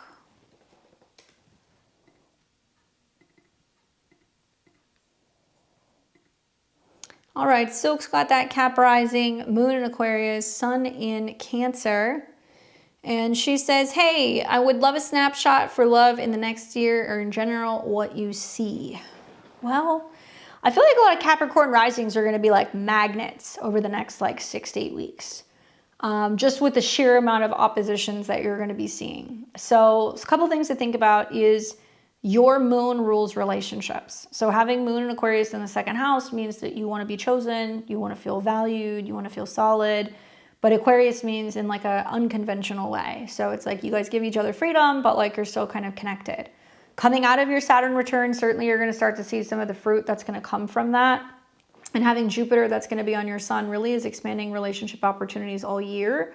I think Jupiter retrograde over your sun, you know, in your 7th house is really about envisioning or kind of manifesting or kind of calling somebody in over the next month. And then you're going to see these transits get lit up like a Christmas tree when Mars and Venus and the sun and Mercury all start coming into an opposition with Jupiter. So what's interesting is like from a Cancer rising, from a Cancer perspective, if you listen to your Cancer like sun horoscope, you're going to be like, oh, you know, end of December into January, huge relationship stuff. But you're a Capricorn rising. So it's almost like the more that you're focusing on yourself and the more that you're kind of going, okay, I'm really working on myself. I'm wanting to bring in somebody who's a vibrational match. This opposition can attract somebody who can walk right up to you. It can also bring somebody in from afar. So there can be some kind of distance connected to this. Beautiful full moon that you're going to have around the beginning of January in your 7th. So that I would watch for. Let's see, where is it? Right there. So January 3rd, full moon right on top of Venus. And then the moon will come into conjunction with Jupiter, and then it's going to oppose all of your Capricorn stuff. Trining Saturn, so through traveling or communicating at a distance, there is some kind of relationship fulfillment. So that would be number one that I would watch for, because Jupiter's only in Cancer once every 12 years. And then not only that, but you're going to have it, you know, like with a full moon in opposition to Mars and Venus. I would just be all about going out and like looking your best. So I definitely feel like with Saturn being the ruler of all this energy that's in a trine, getting out and about around town, going on short distance kind of trips, meeting people online, connecting in coffee shops or, you know, meditation studios, spiritual centers, things like that, where you can be meeting others. And then you're going to see Jupiter go direct, which will be happening in March, and it's going to come back and it's going to hit your sun again, which can bring more strength in a relationship, you know, May into June. And then you'll have a Mercury retrograde that's going to be in July. So that's about reevaluating where you stand in relationships with another person. And then your natal moon, right around the same time, is conjunct the North Node. And that's about like fated relationships and partnerships showing up that can provide you stability and resources or a home or just like feeling wanted. So it starts to get really good in August. And that's the same place that there is an eclipse in February. I know I'm jumping around a little bit, but I'm looking for things that are going to keep coming up in the same trigger. So Silk, you know, I don't know if you use astro.com or if you want to come back like in the next month or two, I would go and look at your lunar return for February of 26. It looks like it's going to be right around February 17th. Having a solar eclipse on your moon is like a new moon on steroids. And because the moon rules relationships, because it's also putting Jupiter in the 7th house and Jupiter's conjunct Venus, there's a lot of really investing in looking at relationships in a new way. Obviously, it's at a 28. So there's this sense of reflecting on what have I learned in past relationships? Who have I been with? Am I kind of phasing some of that out? Does somebody come back to me? Jupiter retrograde in your 7th house can bring somebody back between now and March. Mercury retrograde can do that in July into August. But I think that the North Node on your moon and an eclipse on your moon are two telltale signs that there is somebody coming in this year, 100%. The only downside is that Uranus is squaring this. So it's saying that you have to be willing to kind of make some shifts in regards to what your values are in relationships, and maybe you're dating in an unconventional way, you're keeping things kind of loose, and you're reevaluating what you want. And like definitely that Jupiter transit, I always call that transit like the man buffet. You know, Jupiter and Saturn have been in a trine, and they're going to trine one more time, at least to your natal Saturn. And that's going to be happening next year. And that's kind of like the finale. So by the time it's trining your natal Saturn in June, there's a Mercury retrograde showing up. So whatever you're going back and forth about, I think in end of June going into July, that's going to solidify where you stand in a relationship. Possibly even with like Jupiter squaring, you know, Saturn by sign, being like, is this going to enhance the likelihood of you making a move or making a change in your living situation? Which I think that the North Node conjunct the moon is going to do that anyway. So you have to look at what's going on with the lunar transit. So that's going to be important. And then that will become a full moon in Aquarius in Leo season. And that'll be around July 29th. And that's a full moon conjunct Pluto, which means whatever is changing in a relationship is also going to be dramatically changing your resources. So there's something that's going to be happening in regards to your money, your security, and that stuff. But my God, I mean, you've got like a triple whammy, North Node moon, Jupiter in the 7th, and then some of the trines that are going to be happening. And I personally think, you know, part of what's going on is now this is kind of like the fulfillment of turning 30, right? So when you turn 30, you're in a 7th house annual perfection year.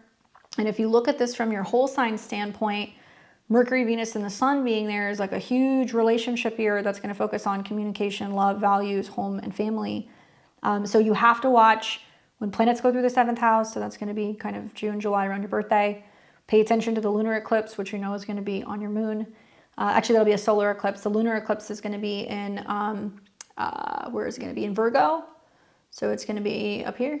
So it's more about traveling. And then watch the full moons every month, because that's also going to show you some kind of clarity in regards to your relationships. But certainly the solar eclipse in February, I think, is going to be where you're just investing yourself a lot in what it is that you need in relationships to feel safe, and possibly home building or thinking about getting into a relationship where you guys can live together. But this is, you know, kind of the one that matters. Not that it didn't 12 years ago, but if you think back to when you were like 18 years of age, there should have been a really important relationship that kind of came about that year. This time around, I think it's going to stick a little bit better with some of the Jupiter-Saturn trines. Hopefully that's helpful for you, Silk. Definitely let me know who pops up. All right, we've got Amy.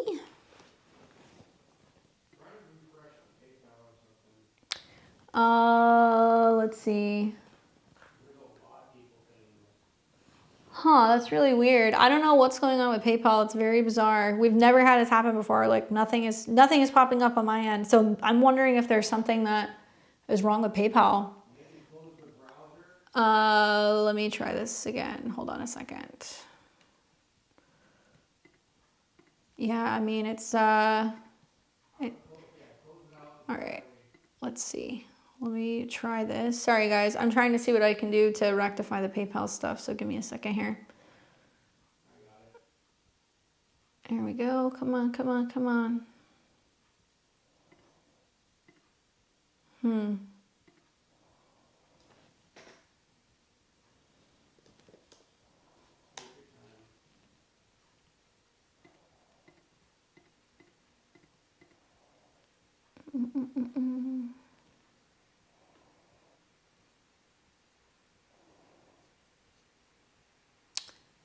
Very, very weird.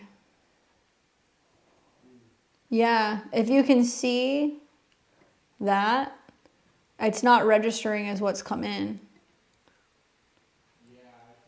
Yeah. Sorry, guys.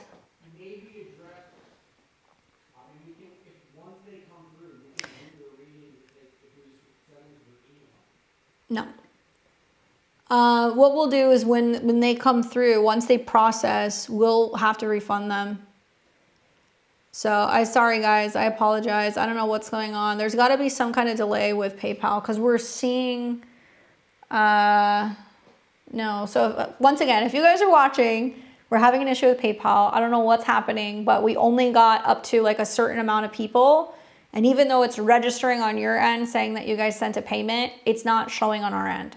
So we're trying to figure out what's going on. So if there is anybody who has sent to PayPal, do not send PayPal. We are waiting for PayPal to catch up because there's some kind of glitch that's going on. I can try another browser. I just don't want to lose track of where I'm at here. So let me focus on that right now.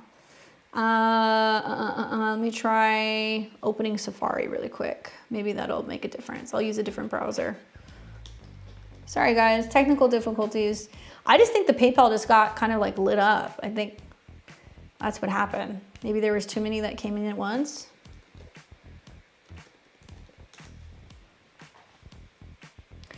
Sorry guys, this has never happened to us before, ever. And once we have the funds, we will make sure that it is refunded to you. Let's see.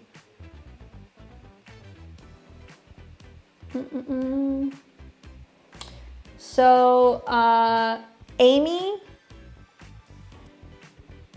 Holmes, who said, I will never do this again. Just want to let you know, we did your reading. So that was actually one of the last readings that we did. When you were asking about what I see for you, it looks like we did that reading. That was the last one.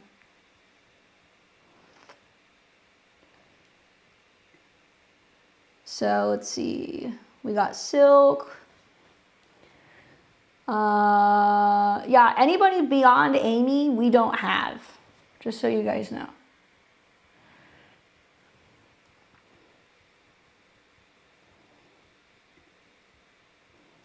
So let's see, who do we have in the super chat?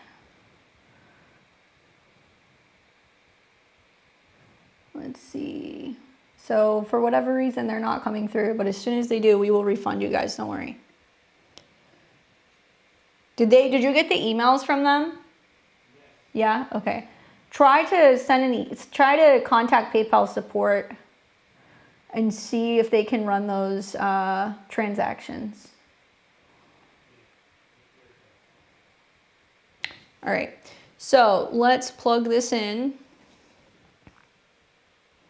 Yeah, don't worry guys, like we've done this for like 3 years.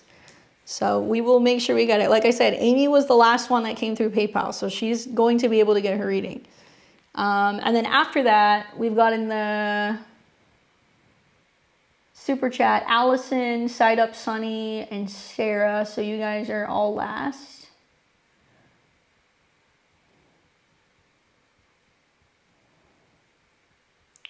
Juggy says, yeah, I checked with my card because sometimes it's a card issue. My card was changed. I don't know, maybe that could be PayPal? Asha, how did you send your payment?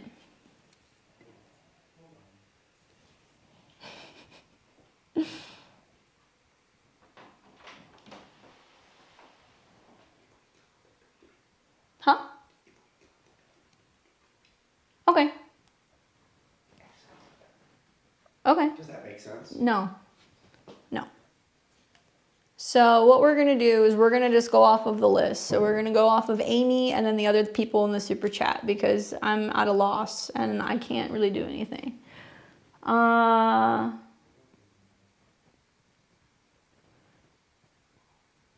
So yeah, if you guys had stuff that went through, I'm just telling you, I don't see it. So I don't know what's going on, but I had a bunch of people that came in the beginning and now it's not working. So we're going to get in touch with PayPal and see what's happening so we can refund you guys because we're not going to hold the funds. You said my name in the beginning. I don't know what happened. Okay, well, you guys have to tell me the name that you have used on your PayPal. So this is who I've had already. Yeah, don't worry, we'll refund it. So for Heart of Muna, we've got Angie, we got Amanda, Raina, Rachel, Marcella, Silk, and Amy. After Amy, I do not have any other person's name. So there's something going on with PayPal. So we're going to figure it out, but we're going to take Amy and then the other three, and then we'll kind of go from there. So 413.76.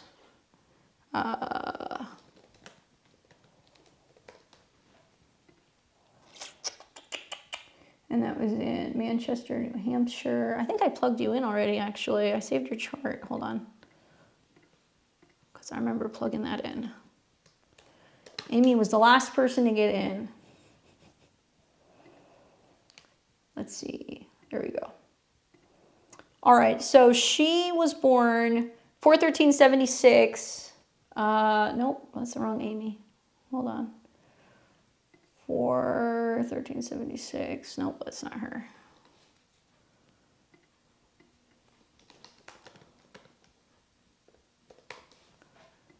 And that was at 8:40 a.m.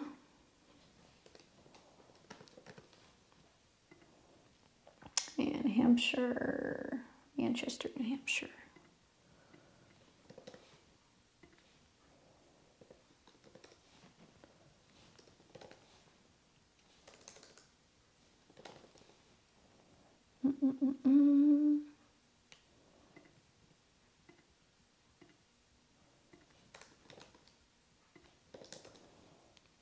All right. Hampshire, Manchester.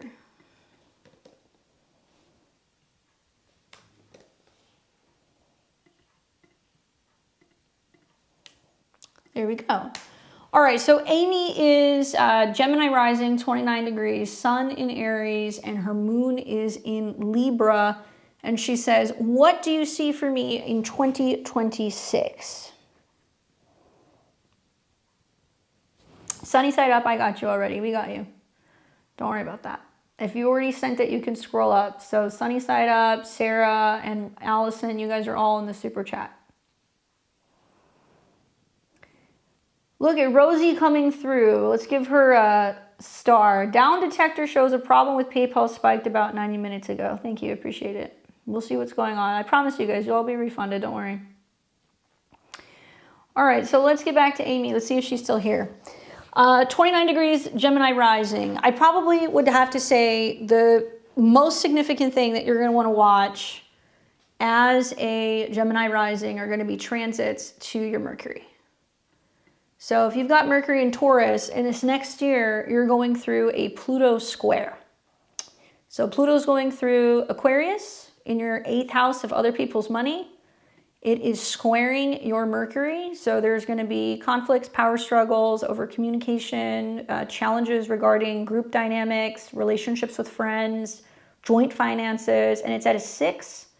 And it looks like it's also going to square Jupiter. So it's bringing up some tension potentially in romantic relationships, but it is a closing square. So this is basically saying it's pushing you to really focus on your natal Mercury-Jupiter conjunction, which I think is really great if you're a Gemini rising chart. This means that you're intuitive. You can really focus on your connections with friends. It also means that there is this huge shift going on in regards to your goals revolving around resources. And you'll see with the North Node eclipses that are going to be going through your 8th house that it's going to be starting in February, which could likely be bringing you a major transformation in terms of joint resources. So investments, partners' money, inheritances, breakthroughs, also with like windfalls, those things can basically be happening. And you're also going to see that that square is going to kick up pretty prominently when planets are going through the early degrees of like the fixed signs. So when you see here, when Venus, Mercury, Sun, Pluto, Mars, like basically the end of January, that's the first time that I would really focus on paying attention. These planets are all going to start squaring your Mercury. And it means that other people, you know, what you're owed, what you're giving, what you're getting, it could be tax stuff, it could be debt stuff, is definitely bringing up some pressure in this chart. Now, it'll subside, but the end of January and the beginning of February, it does look a little intense. Then you're going to see another window where there is going to be planets going through Taurus when like Venus comes through, and then eventually the Sun. You'll see Mars sporadically a little bit in mid-April, and then again at the end of April, planets are now moving through Taurus, and they're going to be hitting your Mercury and squaring Pluto. Now that's also like relational matters, you know, challenges in regards to overcoming debt or intimacy issues, vulnerability with friends, being able to kind of be on the same page with other people about money. And then that's going to subside. And it looks like Pluto is going to get up to about 5 degrees. So it's in a square to Jupiter, which brings that relationship tension, but I think it's mostly social. And then it's going to square Mercury but not exactly. It's going to start retrograding. So then it's going to ease up. You're going to see another square that's going to come in around the end of May. And then that's going to ease up. And then it won't be until 2027 that Pluto is going to come into an exact square with your Mercury, which is arguably a very important transit. And Mercury at a 6 could mean your health, your mental health. It can also be bringing up detoxing and stuff that's kind of connected to the thyroid, or detoxing the bowels, or dealing with changes in hormones in the 8th house. But besides that, you know, I would go and learn about the Pluto square. Not only is it going to be squaring from your 8th house, but it's also squaring Uranus in your 5th. So this is a lot of like having breakthroughs in relationships and intimacy. It's also going to be about focusing on having healthier habits and how you're like managing and dealing with stuff emotionally when it comes to sudden sporadic change, because I think Pluto and Aquarius can do that. You will see you're in the tail end right now of Saturn and Neptune going through your 10th house of career, which has been difficult for a 29-degree Gemini rising chart, because it almost feels like there's either some confusion in regards to where you're going, or you're feeling like you're working in companies where bosses don't know what they're doing, they're spinning their wheels, or there isn't like a lot of clarity. It could also mean that you're having some challenges in terms of figuring out what direction you're going in professionally. But I think that's actually going to shift gears actually quite a bit at the beginning of the year, when both of those planets are no longer going to be at the 29 degree. That's a critical turning point. Even this new moon, I mean, like, look at this. The new moon that you're having right now, literally the 7th house is about going and connecting with another person, getting feedback, or getting advice, or getting support. And maybe this is about planting new seeds in regards to romantic relationships, or you're wanting more connection, or you're wanting more kind of like solidarity. But that's squaring Saturn and Neptune, where you're like, okay, who's kind of like running the show here? Or like, am I getting the support or not? Or are you seeing where the things are going? And so it could be this conversation that we were having earlier with the reading. It could also represent feeling like you need more support in relationships. And I think if you're in the position of like potentially changing jobs, or maybe you're going back and forth trying to figure out, whether or not you're going to be making a career change, a career coach could be really awesome right now. A therapist could be awesome. Getting an actual in-depth astrology reading to have somebody explain to you that the 29-degree mutable squares represent something that's kind of breaking down and eroding. And yes, it does bring up a little bit of drama or some tension with communication, but I actually think that you're going to see some very big changes that are going to be happening within about 6 months' time. Now, you're obviously Aries Sun, Venus in Aries, Chiron in Aries, so you're gearing up on the other side of this to have Saturn go through Aries for the next 2.5 years. And one of the other big transits it's going to do is it's going to hit your Venus. And that's at a 6, so it's testing your relationships with women at work, with superiors at work, with accountability or authority figures. So that's going to hit in April. And then you're going to be having your Chiron return, which you've kind of briefly started recently. You've been in it this last year. And Chiron is going to come back into conjunction with your natal Chiron. And so for a Gemini rising, it's going to be like, am I getting on well with friends? Am I getting along well with groups? Is there some kind of limitation in terms of feeling like I need some friendship changes, or I need new community, or I need new support? All the while that's happening, Chiron is also squaring your Saturn. So it does bring up a feeling of kind of questioning where you belong, or it can bring up some like self-esteem issues. Just Saturn in opposition to your moon is also going to bring that up. And with somebody who has so many planets in their 11th house, I would actually say that the Saturn transit could actually be good for you, even though Saturn can be more difficult in Aries. It's about finding your tribe, getting active with people, making new friends, and possibly also this is going to be about overcoming some feelings of being kind of left out. Usually when somebody has Chiron conjunct the sun, there is some kind of identity that is tied up in, well, I'm rejected, or I'm different, or I'm a black sheep, or, I don't feel like I belong. And I think Saturn going there would be wonderful for you to like work with other people who are focusing on self-healing modalities, maybe going to events where there's going to be seminars and things that are going to be on self-healing. I also think that with Saturn in opposition to your moon, it would be helpful to go and do some of these things in group dynamics, especially if it's healing related, if you feel like it's going to be more affordable. And then when Saturn opposes your Pluto, right? Because you were born on like the day coming into a full moon in Libra. So you're no stranger to intensity in relationships with other people. But now all of the energy is shifting into your 11th house, starting to sextile your ascendant, where there's more of a focus and an emphasis on feeling like you can find people where you can belong. And learning to define your worth, not in a sense of your physical value or the money that you have in the bank, because that's part of like the Saturn square Saturn that's going to come in over the next 1.5 years, but more feeling rich in a state of having people where you can like really kind of connect and rely on them. My God, I mean, Chiron return, Saturn hitting your Venus, Saturn coming into a square with your Mars, you know, Pluto that's going to be squaring your Mercury. I think it would be really good for you with Mercury and Jupiter to be working with like an artist community and people who are maybe into like art therapy. Crystal healing, aromatherapy would be really good for you too, because I think you would really enjoy that, having your Mercury and your Jupiter in Taurus. And then also having Saturn going through the 5th house opposing your Moon and your Pluto. I can see that you might become like really fixated or kind of like in a good way, like obsessed with like certain art or creative trends or style trends can be very Moon, Pluto, and Libra. And when you start to see these planets go into your 11th house and oppose, it's about, instead of, you know, doing some of these things or having these interests on your own, finding other people that can kind of share common interests with you. I think that would be really beneficial as well. Probably outside of like the Mercury Pluto, you know, square that you're going to be experiencing, or the Jupiter Pluto square, I would say if you're having any relational issues, focus more on your community. And this is also a time of really going after your dreams, focusing on your goals. So like with Saturn coming into conjunction with your Venus, I would say if you're wanting to get serious about doing something different professionally, this could be the time to start taking that seriously. Yes, it will take a little bit of time to watch Saturn come out of the square with Mars, and it may not produce a lot in the first year, but as you're getting into 2027 and Saturn sits on your sun, I mean, I've seen people who do this that start companies. Like I've also seen people who do this that start some kind of like online movement or some kind of like fitness. I mean, you have like the Aries kind of fitness action-based thing, and then you've got all the Taurus, which is going to be about like health and wellness. So I'm wondering if Saturn square Mars is going to be about just getting into a regular routine where you're meeting with new people, where you're feeling like you belong. And then you'll continue to see some of the North Node eclipses that will happen through the summer, which is going to really focus more on what's going on with your career.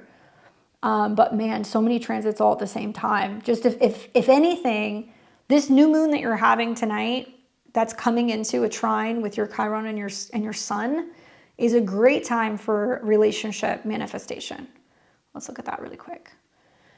Critical degrees in opposition to your sun, squaring Saturn and Neptune, and all ruled by Jupiter, and Jupiter is in your 2nd house. So what it's saying is you don't see this yet, but there's an opportunity to kind of meet and connect with people professionally or romantically that are going to be bringing you something of value, whether that is, you know, resources financially, or that's going to be some kind of emotional connection or investing more in you. Jupiter hitting your Saturn says a lot of the same thing too. And there can be some really good money stuff actually happening in this next month. So I'm wondering what's changing either with relationships or what's changing with finances. And you'll see as you get into like mid to the late January, as soon as these planets start going into your 8th house and they're opposing your Jupiter and your Saturn, where you're used to not getting either emotional support or financial support, suddenly there's some kind of breakthrough. And maybe it's just going to be getting more career recognition because it's sextiling Saturn. Maybe it's going to be going in a different direction career-wise altogether, and you're having to let something go to bring something new in. But community, the next year, that's what the focus is going to be. And also, you know, embracing change as you start seeing eclipses that are going to be happening like right along your midheaven going into your 9th house. Traveling, education, teachers can kind of pop in. Sometimes people start thinking about writing or publishing when they have some of those eclipses as well. Hopefully that's helpful for you. All right, so that is the end of the invisible list that we see on PayPal. So sorry guys, this is so frustrating. We're gonna take the 3 people who are on the queue here. So we've got Allison, and I'm pretty sure I've got you on here.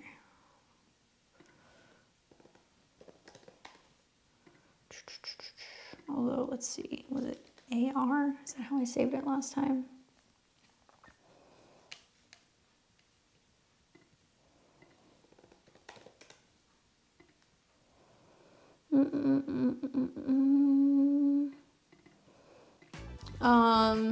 I just realized we gotta spell your name differently, girl.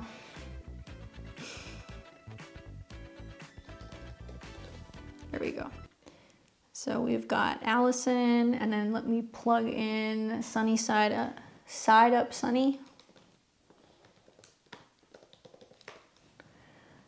All right.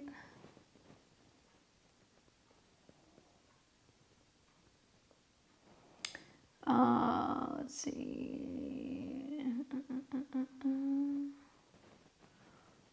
All right. so we've got your boyfriend. Okay, guess we're doing him first. September 12th, 91. And that was at 1:30 a.m. Akron, Ohio. All right, so we've got the boyfriend.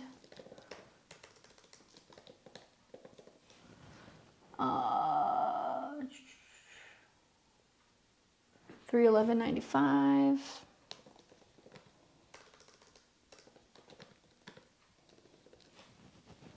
Let's see. And it's Elk Grove, Illinois at 5:06.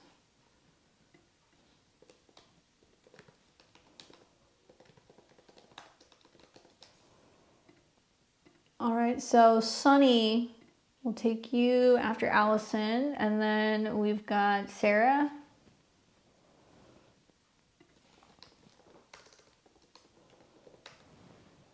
And that was May 20th, 88. And that is at 6:20 p.m. in Melbourne.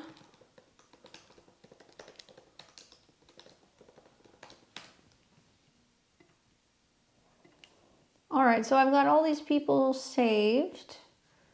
We will take Allison first. There we go. Cancer rising, Sun in Taurus, Moon in Libra. Let's see what Allison has to say. So send PayPal, trying to send here. Still nothing from EG, from Z. Is he still coming in with an offer? I'm pretty surprised I've waited this long. Help. All right, so we have to look at what's going on with your 7th house. So your 7th house is Capricorn. Saturn's direct, that helps. You also have this new moon that is in your 6th of scheduling and timing, squaring Saturn. So this means that yes, you're patient, but you're only patient for so long, right? I kind of feel like with this new moon ruled by Jupiter and Jupiter's retrograding over your ascendant, there is this question of what am I making time for? And whether that's making time for work, making time for health, making time for play, I think that this is telling me that you're trying to kind of get things in order and feel like you can schedule things. You have like work that you feel like you need to do or healing that you need to do. And it's pressing down on Saturn being like, I'm going to move ahead with plans if I don't hear from you. So the 9th house, even though it represents travel, education, your beliefs, this is the 3rd house to the 7th. So having Saturn and Neptune sitting in this house can mean that there can sometimes be some confusing communication vibes or like ghostiness that's going on like with relationships. So that can definitely be a theme. The positive, I think, is that having the moon, which is you, squaring Saturn and Neptune means that you're still kind of hopeful or optimistic and waiting to see if there's going to be a reaction or a response, but that the way that you're proceeding for the immediate next 2 to 4 weeks, and more so even 6 months, is, you know, I'm going to keep moving forward doing the things that I'm going to do and making plans, even if I don't hear from people. I'm going to fill my schedule. I'm going to make sure I work out or I go to the gym or I do whatever I have to do or I'm working, and not waiting for other people and then constantly changing my plans. Like if anything, you don't change your plans over the next month. Even if this person ends up coming back and communicating with you, you don't change your plans. 2, the other thing to think about is that you also have the South Node that is heading towards a conjunction with Saturn. Now that in its own right, that's like a once in an 18 or a 19-year transit. You know, that can potentially bring up somebody who is coming back from the past because the South Node is the past and Saturn is retrograde. The ruler of this is Mercury. And so Mercury is experiencing a Chiron conjunction. So it tells me that there may be some miscommunications in relationships because, well, people don't have their home life in order. Mercury in the 10th. And Chiron conjunct that means they have some emotional insecurities or they're unsure about vulnerability or what changes might be happening with the home, or where there can be some distance-related issues coming up in relationships. Now, when does relationship energy get better? Cancer risings are going to have a really bright period the end of December into early January, because you're going to see exalted Mars going into your 7th house, Venus also going into your 7th house, and all of these guys are going to be kind of meeting pretty much like the 6th through the 11th. So it won't technically be in your 7th house until a little bit later. So it's going to be more kind of like health or work related, but I think that we're looking for an aspect involving the moon. So one may be the full moon that you're going to have here. And right after the full moon on the 3rd, the moon in Cancer is going to come into an opposition with all these planets in the 7th house. Now that could bring in other people too. But this moon is going to be then trining Saturn. So that means that there's some emotional joy or excitement or fulfillment because somebody is communicating, and like now all of a sudden you can kind of move forward. And with the oppositions, you can see people kind of saying to you, well, I want to see you, I've got this going on, but you know, like how can we, you know, make it work? And there can be like a lot of back and forth that can be happening pretty much in mid-January. Now, at the same time, this is going to be sextiling Uranus in your 5th house. So it can mean that there's like unexpected kind of connections and unions and romance. And then you're going to have this new moon that's going to be in Capricorn right around here. So that one on the 18th of January is important because, well, first of all, it's right along your descendant. So that's really when I think you're going to get a real reset in relationships. And it's also going to be in a sextile to Saturn. So we've got the moon and Saturn harmonizing. So something about that new moon through about here, right there, when the moon hits Saturn around the 22nd, looks like the peak period for me. Granted, planets are, you know, coming into conjunction with Pluto. That's your whole sign 8th house. So it can be a transformation in relationships. But the moon and Saturn generally, especially with the trine to Jupiter, can really materialize as like there being opportunity to travel, connecting, seeing somebody, going back and forth, and that things can improve. Until you get Saturn and Neptune out of Pisces. You can be dealing with somebody who's kind of evasive in their communication style. They're not sure what to say, how to say it.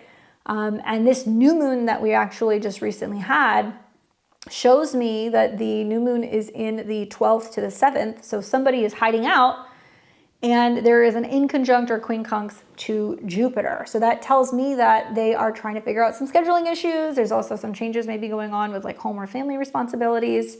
And there seems to be a lot of things that are out of whack in regards to either their sleep or their kind of private life, and what's also going on with like their health and their work. Even the Saturn square tells me that other people are stressed, that because there's just so much going on and they're going into hermit mode. Like if you listen to like Capricorn rising horoscopes, everything going through Capricorn, Sagittarius really represents for like a lot of like Capricorn energies that they're like, I want to, but I don't know how to, you know, find the words, and I want to travel, but you know, I'm kind of stuck. And like, they're going to be feeling like a little hermity.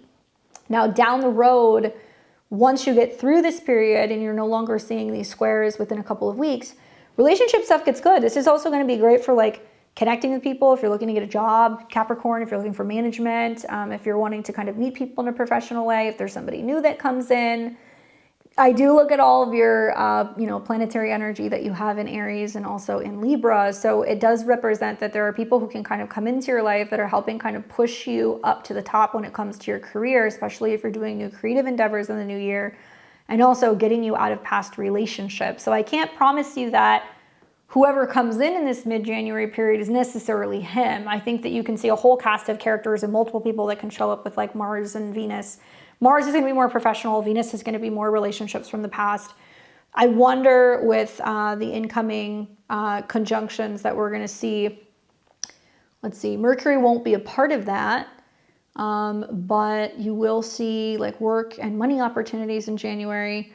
And then when you start seeing Mercury retrograde conjunct Venus, that can bring in a relationship from the past. And also somebody who's got some prominent Pisces placement.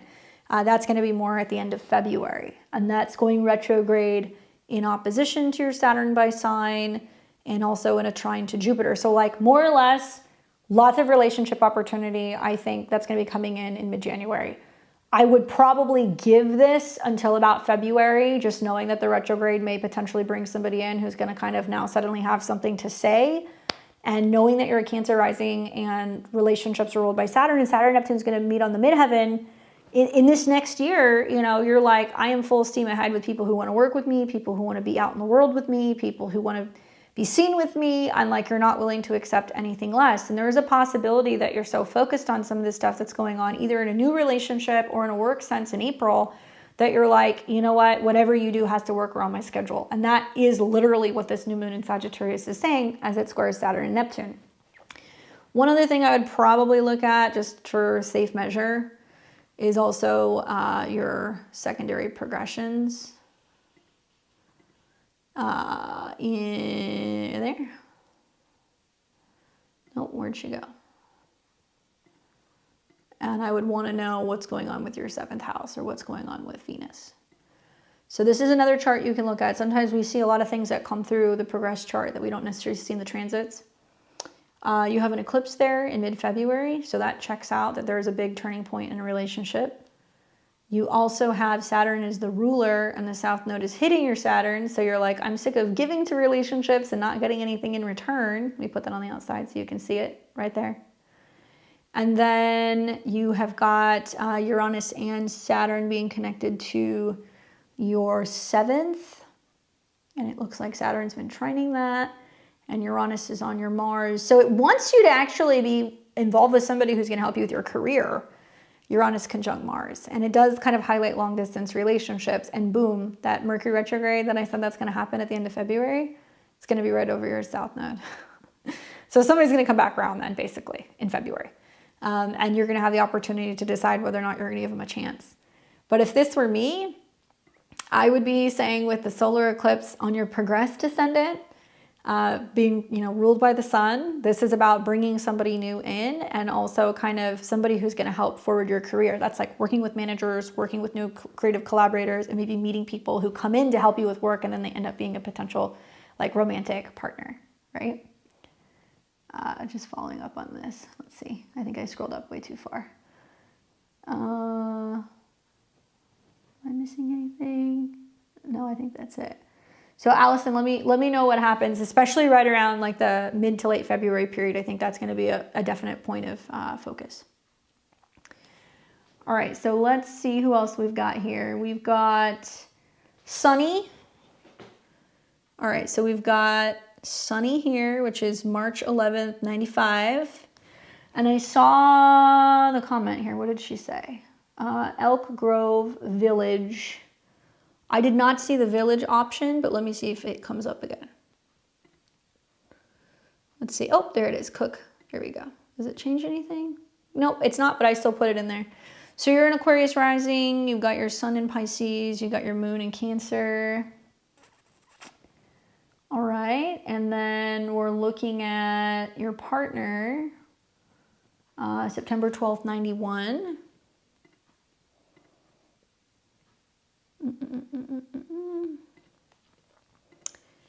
And was it 1:30 a.m.? Yeah, in Ohio. Okay, so Cancer rising with the sun in Virgo and the moon in Scorpio. You have a North Node moon conjunction. I like that. And Mars and Venus. All right, so did you have a specific question, Sunny? Let's see. Before the time was up, of course. Okay, after all craziness. All right. All right. So did you have more of a question about synastry? Did you have a question about timing? I mean, just off the bat, whenever I look at what's coming up for the relationship, well, something to think about, let's talk about your chart first, is that you're in Aquarius rising, and you're going to start seeing eclipses in your first house in February. Okay, and this is a chart that's ruled by Uranus and also Saturn. So you have completed your Saturn return. You're pretty much going to finally kind of come out of that in the new year when Saturn leaves Pisces and goes into Aries, and it's going to be more still focusing on yourself. I use Placidus, so it's you would hear it's in your third house if it's a whole sign. Maybe how you communicate, how you express yourself, and more about your identity and independence. And then two, the other thing that we focus on is those eclipses that are coming in. So if I were to go in sequential order, to me, it looks like there's been a lot of things changing recently in regards to your career with some of the retrogrades and kind of focusing on, your professional life or your goals. Then we're going to get into an eclipse that's going to be happening in your first house, eclipse on your ascendant. Mark your calendar for February 17th, a couple of days before, a couple of days after. That's a huge reset period.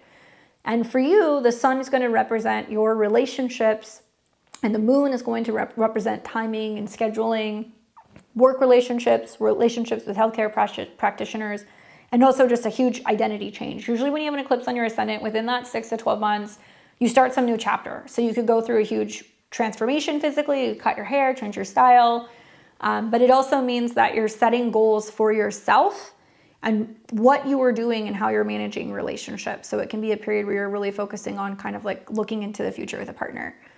Little tricky because it squares Uranus, so it might be about some changes in the way that you're kind of moving when it comes to your home and your family or your living situation, and like wanting to see some shifts there. And that'll be 6 to about 12 months of seeing some of those changes. Sometimes when I see an eclipse on the ascendant, people get pregnant. And sometimes when I see Jupiter in the 5th house, or Jupiter conjunct the moon, or Jupiter making an aspect to the 5th house lord, that could be a pregnancy. Eclipse on your 5th house ruler, Jupiter on your moon. So you've been forewarned, that could potentially happen. And then you don't really see a lot of relationship stuff until maybe Mercury turns retrograde on your sun. And that's going to be about a reevaluation in a relationship, which is setting the stage for the second eclipse, which is going to be happening in your 7th house around March. So February, March, there's a lot of relational dynamics that are kind of going on. Reminds me a lot of what happened in March of this last year. Okay, so if you think about February and March, we had an eclipse in Virgo, then we had a Mercury retrograde in Pisces, and it was a lot of you reevaluating who am I and what do I want in relationships. So you'll see that again. And it looks like that eclipse is right on top of your vertex. And it's going to be about you, trying to decide, are we moving forward together? And also, are your partners going through some kind of changes? So I think that's possible as well. And then as we move forward, you will start to see more action in relationships when the eclipses start coming into your 7th house in August. And that's going to be along your descendant. So fresh new starts in relationships, it's trining Saturn, possibly traveling, talk about moving, better communication. It is a south node eclipse, so there can be a sense of some big changes going on in relationships and kind of hitting kind of reset. But I think it's one of the better ones because it's going to involve Jupiter and Mercury. So I feel like there can be some positive changes happening for your partner, and you guys are kind of talking about that. They're feeling a little bit more confident. And then if you look at what's going on with his chart, so there we go, with yours, let's see, where's the boyfriend? There we go. We've got his sun in your 7th house, basically attracting, what your kind of polar opposite is. He's got Mercury in your 7th house, great for communication. He's got Jupiter in your 7th house, so that's a great connection. Moon on your north node, that's great also for like long-term kind of family planning, especially because that's really close to your midheaven. I like the Venus conjunct Mars. Both of your guys' Mars and Venuses are retrograde here. So there's something that's kind of binding that feels like they're coming back from the past, or like a little bit of like a back and forth. So you're going to want to watch the south node eclipses that happen there. And then the south node is conjunct your moon. So that feels like soul family, or somebody who's familiar, or somebody who like you met and you're like, there's just something about them. I don't know what it is. Like we just click. And obviously, Pisces and Virgo are opposites, but they can attract. Probably the most challenging thing is I would be like, well, how do you feel like with Saturn in opposition to his sun? Like, do you feel like you need your space, or you can be a little bit more emotional, or you're a little bit more kind of closed off, or you have a hard time opening up to partners and like he helps you heal that? I want to see Marses and Venuses that see each other. So boom, we've got a Mars-Venus conjunction, good for passion. And then we look at his Mars, it sextiles your Venus, your Mars. And then his Mars trines your Venus. So your Mars and your Venuses see each other. Probably the most difficult aspect is that your Saturn opposes his sun. But you have indications that there's both a past life with the South Node Moon where you guys have done this dance before, family-wise or relationship-wise. And then you've got a North Node Moon conjunction, which talks about major evolution emotionally in this kind of like lifetime. His Saturn's in your 12th, and it's pretty close to your Venus. So do you feel like there is like this sense of not ever being able to fully separate or break apart or like anything like that? Is there anything in regards to that? I wonder. And then we've got him as a Cancer rising. So the South Node Moon is on the ascendant. So you feel like home to him. You feel familiar.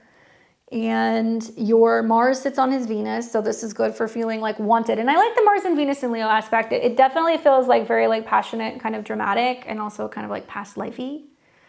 And then you've got his Chiron conjunct your, let's see, whose is that? So that is going to be your Chiron conjunct his sun in the 4th house. So maybe healing a parent wound. Your North Node conjunct his moon in the 5th. That's great for true love and romance. And then you've also got your, let's see, your Neptune and Uranus in his 7th. Venus in his 8th, that's kind of sexy, especially with Venus and Mars in opposition to each other. Or Venus and Venus opposition to each other, I guess I should say. And then your Sun is on the cusp of his 10th house. You know, there's something about this relationship with him that it's like, you know, like if you guys were to break up, like he would compare other people to you. I see your comment. Yeah, I can imagine like the Mars-Venus conjunction and then like the oppositions. But like there is this feeling that's like, oh, like nobody would compare to her. I'm not just telling you that. Like I genuinely see that, especially with the trine between, you know, the ascendant and also like the Saturn and the Sun and like the South Node. Like there is this very fated feeling to this. I think the one thing that I would say that's working in your favor is that he has a really strong period that's going on in relationships for the next month for a Cancer rising. And there's also going to be a Jupiter transit on his ascendant. Now, Saturn actually rules his relationships. And so you having Saturn in the Sun, like, you know, he does want to be with somebody who's mature and they know what they're doing. And there's a sense of seriousness and he can kind of, you know, commit to them.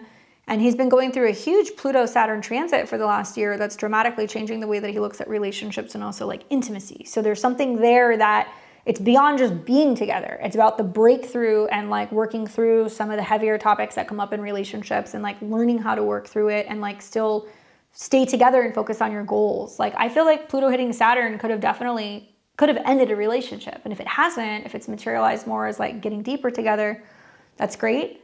Especially because he's a Virgo, like eclipses in Pisces are definitely about putting an emphasis on relationships with Pisces, and you kind of happen to be one. So, you know, what I usually look for is if there's anything like in the 6th or the 12th house. I mean, your Jupiter sits in his 6th house, so that means that you can be really helpful with like work and optimism and things in regards to health and habits.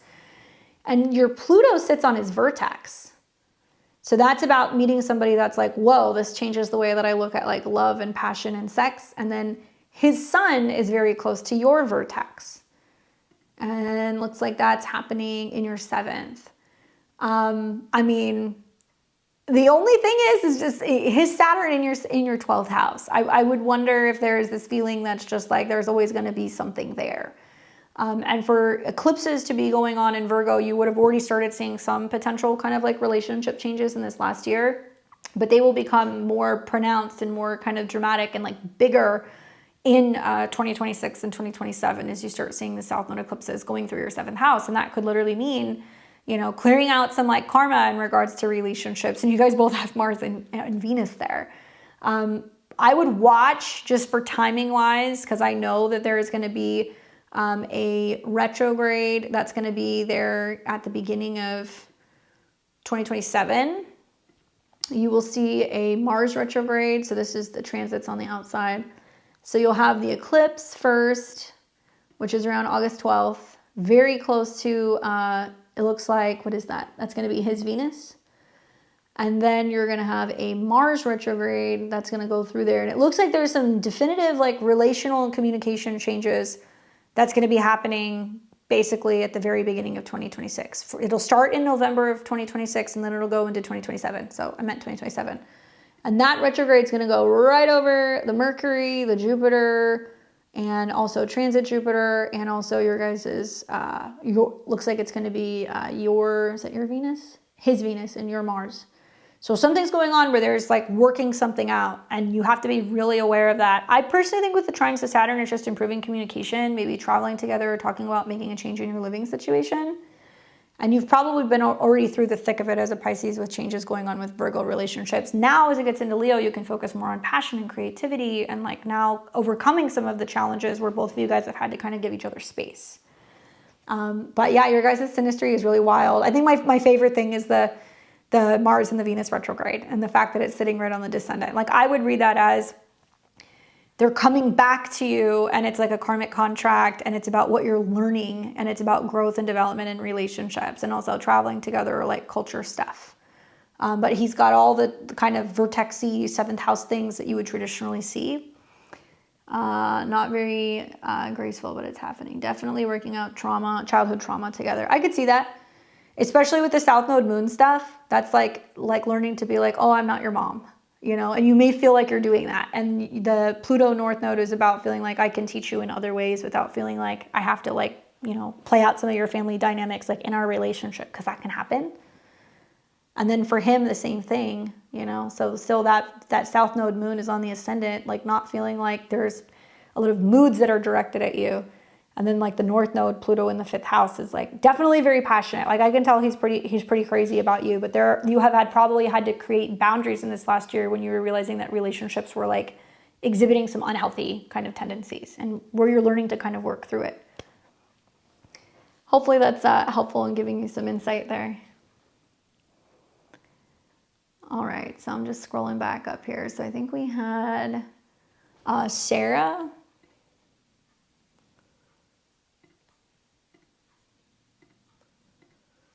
Sag rising. Let me just double check here. Okay, May 20th, 88. Yep, 6:20 p.m. All right, cool. In Melbourne. Don't worry, I'll get you your refund, girl. Okay, love in 2026. You're single. Well, we got to look at your Mercury. And if you look at what's happened over the last month, Mercury has been retrograde in the 1st house in opposition to Mercury.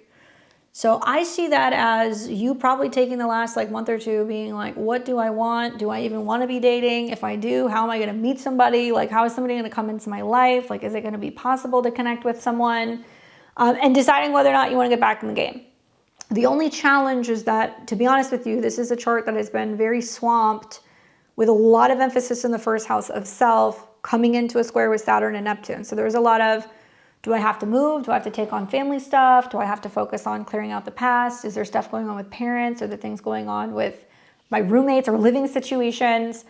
Because Saturn and Neptune is squaring this new moon where you're focusing on new self goals. And it's also squaring Mercury, which is kind of saying something has to come to a conclusion or an end. Or in some cases, I've seen, you know, Sag risings that are clearing out like family karma before they can get into relationship. So what's interesting about the new moon that we're having tonight is that it opposes Mercury. So you're hopeful and you're optimistic that you can actually go into relationships, but it's squaring the South Node in your 10th, or maybe there's been some career or status changes. It's squaring your North Node in your 4th, where there are some changes going on at home. And once again, opposing Mercury. So what you will find is that when you have a really strong transit, either involving Mercury or in your 7th house, that's when there's going to be more relationship stuff that's going to happen. Uranus on your sun, I mean, girl, it's like there's a lot of either changing your job, changing your schedule, focusing on healthy habits, traveling, that it doesn't seem like it's cohesive right now. Down the road, sure. But let's look at those transits. So as we get out of this new moon, and then once you shore up or wrap up something that's going on with your home or your living situation in like, you know, March, April, after the retrogrades happen, then you're going to see planets that are going to start coming into a square with Mercury. And then as a Sag rising, Saturn and Neptune in February on going into Aries is a lot easier to navigate in theory, right? You have a lot of Capricorn and Cancer in your chart, but this is going to mean that you're taking dating more seriously. Maybe you're approaching dating in a new way. Maybe you're dating somebody who's athletic or young, or you're starting a new hobby that could lead to you meeting a partner.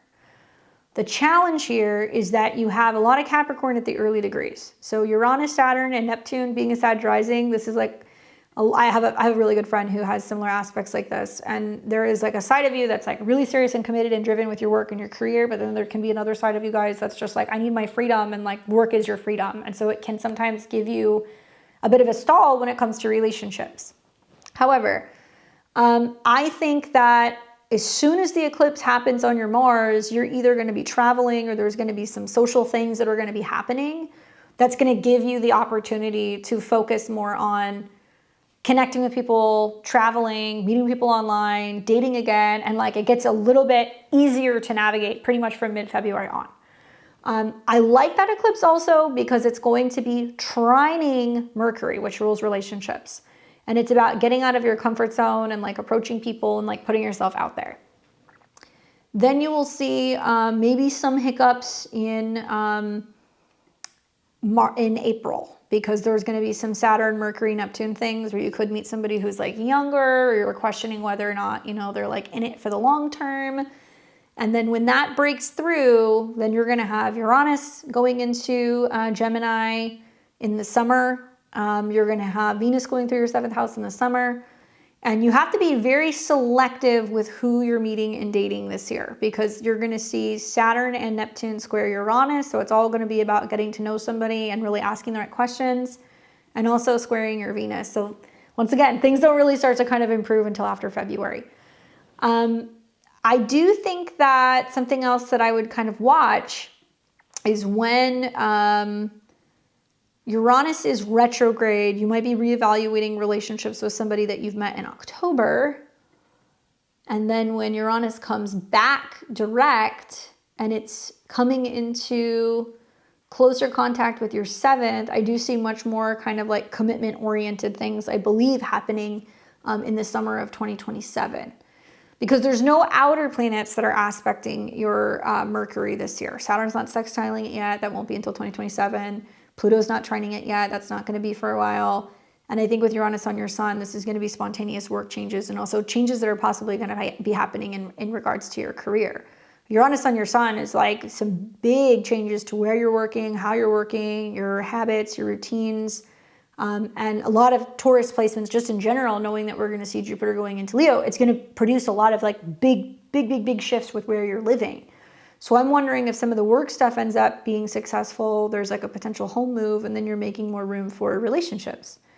I will tell you that you usually meet people wherever your 7th house lord is. And so being that your Mercury is at 21 in Gemini, look for people who are a combination of Sag, Gemini, and Libra.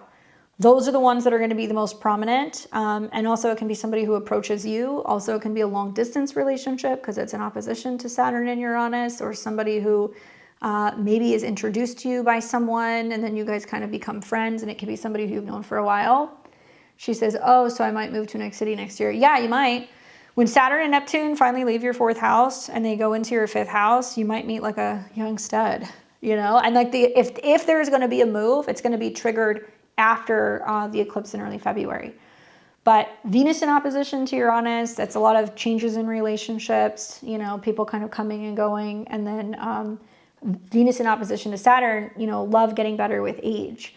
So part of what's going to happen with Saturn and Neptune going into the 5th is, I would say, yeah, definitely potentially moving, but this is like, you know, Aries 5th house themes. So something sports related, fitness related, taking on a new hobby. Saturn and Neptune could be, you know, paint classes. It could be dance classes.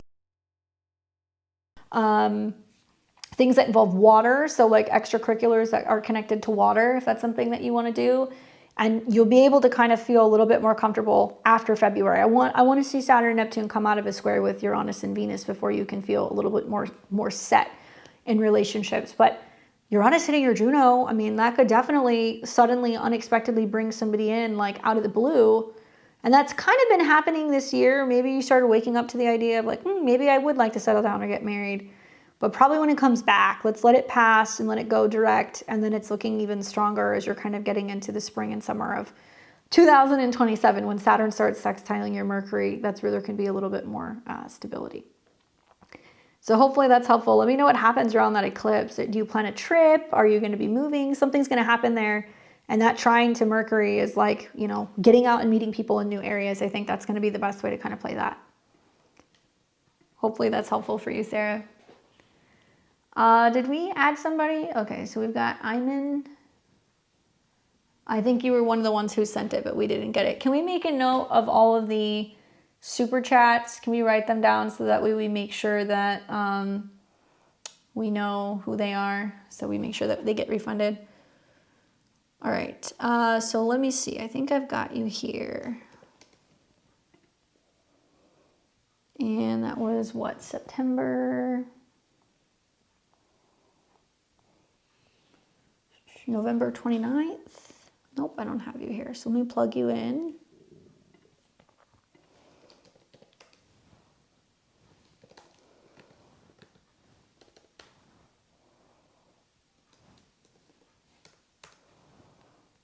(5:28 a.m.)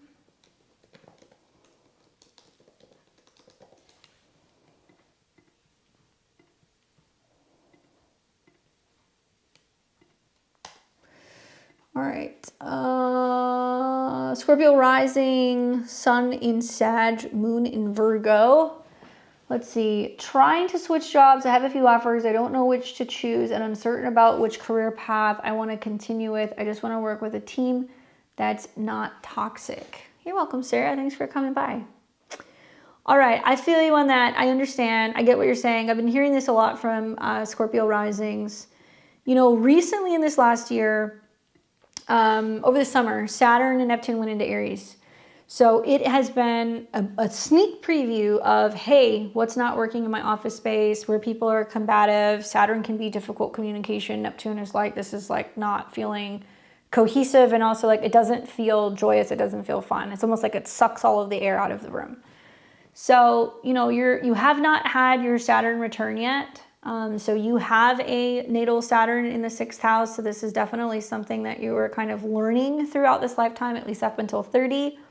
And Saturn also opposes your ascendant, so relational issues with people at work, and squares Uranus. So I don't think it's just issues you had with people at work, maybe relationships. It does cusp on your 7th, but also relationships with family. So it's like a lot of the family karma can play out with some stuff that can happen either with work or relationships. Anyway, Saturn and Neptune are going back in Aries. I think that if you get a head start on this now, you can definitely have some pretty solid career changes, and you can save yourself a major headache by the time you're turning 27 through 30. When you go through your Saturn return, that is probably going to bring up some of the same dynamics in romantic relationships. But for now, if you're looking for some job changes, we're looking at the sun. Scorpio risings, the year started in 2025 with your chart ruler retrograde in your 10th house. So there was a lot of like, I want to get out of here. I don't want to do this. Then we got in July and August, there was a Mercury retrograde there, which is a lot of like, okay, I need to find something new. This isn't working. And so basically the snapshot for 2026 is Saturn and Neptune go into Aries, and you're going to have to grind. So very, very rarely do I see when Saturn and Neptune goes into somebody's 6th house that they like what they're doing. There is a sense of them feeling like I'm working with incompetent people, or there's just too much work, or, you know, I don't really feel like I have support of a team. And organization and productivity and everything are going to be your best friend. Now, knowing that you have natal Jupiter in their whole sign and Saturn there, I don't necessarily think you have issues. I think that more of this is about really kind of coming to terms with what kind of a job environment would you like? Okay, she says, I got laid off during the Leo retrograde summer, but found another job within a month, but it's toxic. Yeah, and a lot of my Scorpio risings have told me they've gotten laid off too. Personally, I mean, you know, I believe when you have your chart ruler in the 4th house, whole sign, like you can work from home. That may or may not be something you can do, but having Mars and also having Pluto going through a conjunction with Mars, it is definitely giving you an opportunity to do some work from home, particularly anything that's connected to like online jobs, tech, IT. But I don't know if that's something that you do. You know, moon on the midheaven means that, you know, you may be connected to having to work with groups in person, or having to be in an office, or something connected to, you know, education or legal or administrative stuff. When do I see people go through job changes, right? Saturn in the 6th, South Node or North Node eclipses in the 10th. I will be completely honest with you. I don't think it's going to be easy. I think that with Mars coming into conjunction with Pluto, the driving force at a 2 means that you're being mentally taxed, but you feel like financially you need to keep your job.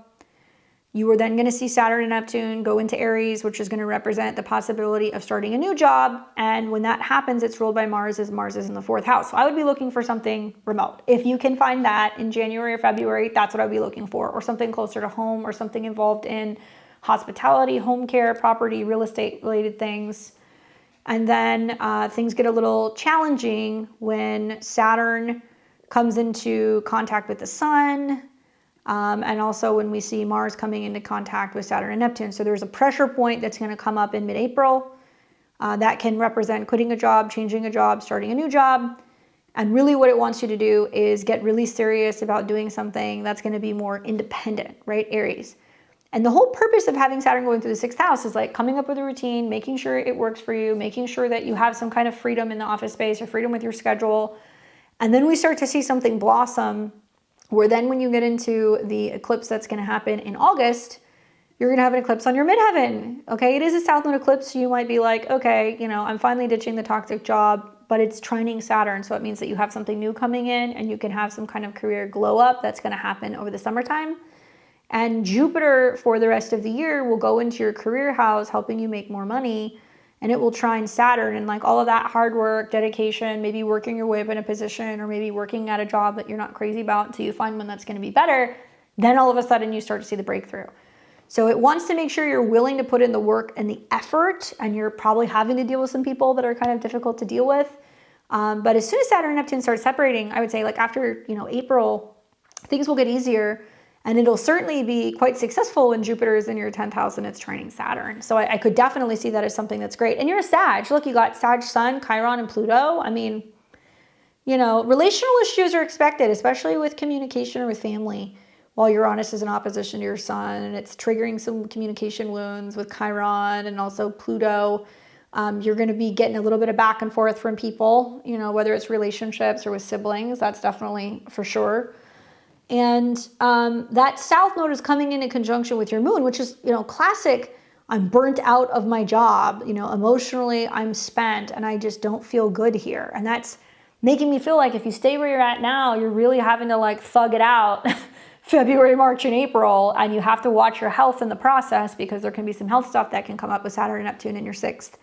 But if you're still in that and it's not working, come June, July, August, you're going to feel emotionally spent. And there will be a lot of moods that can kind of happen when the South Node hits your Moon.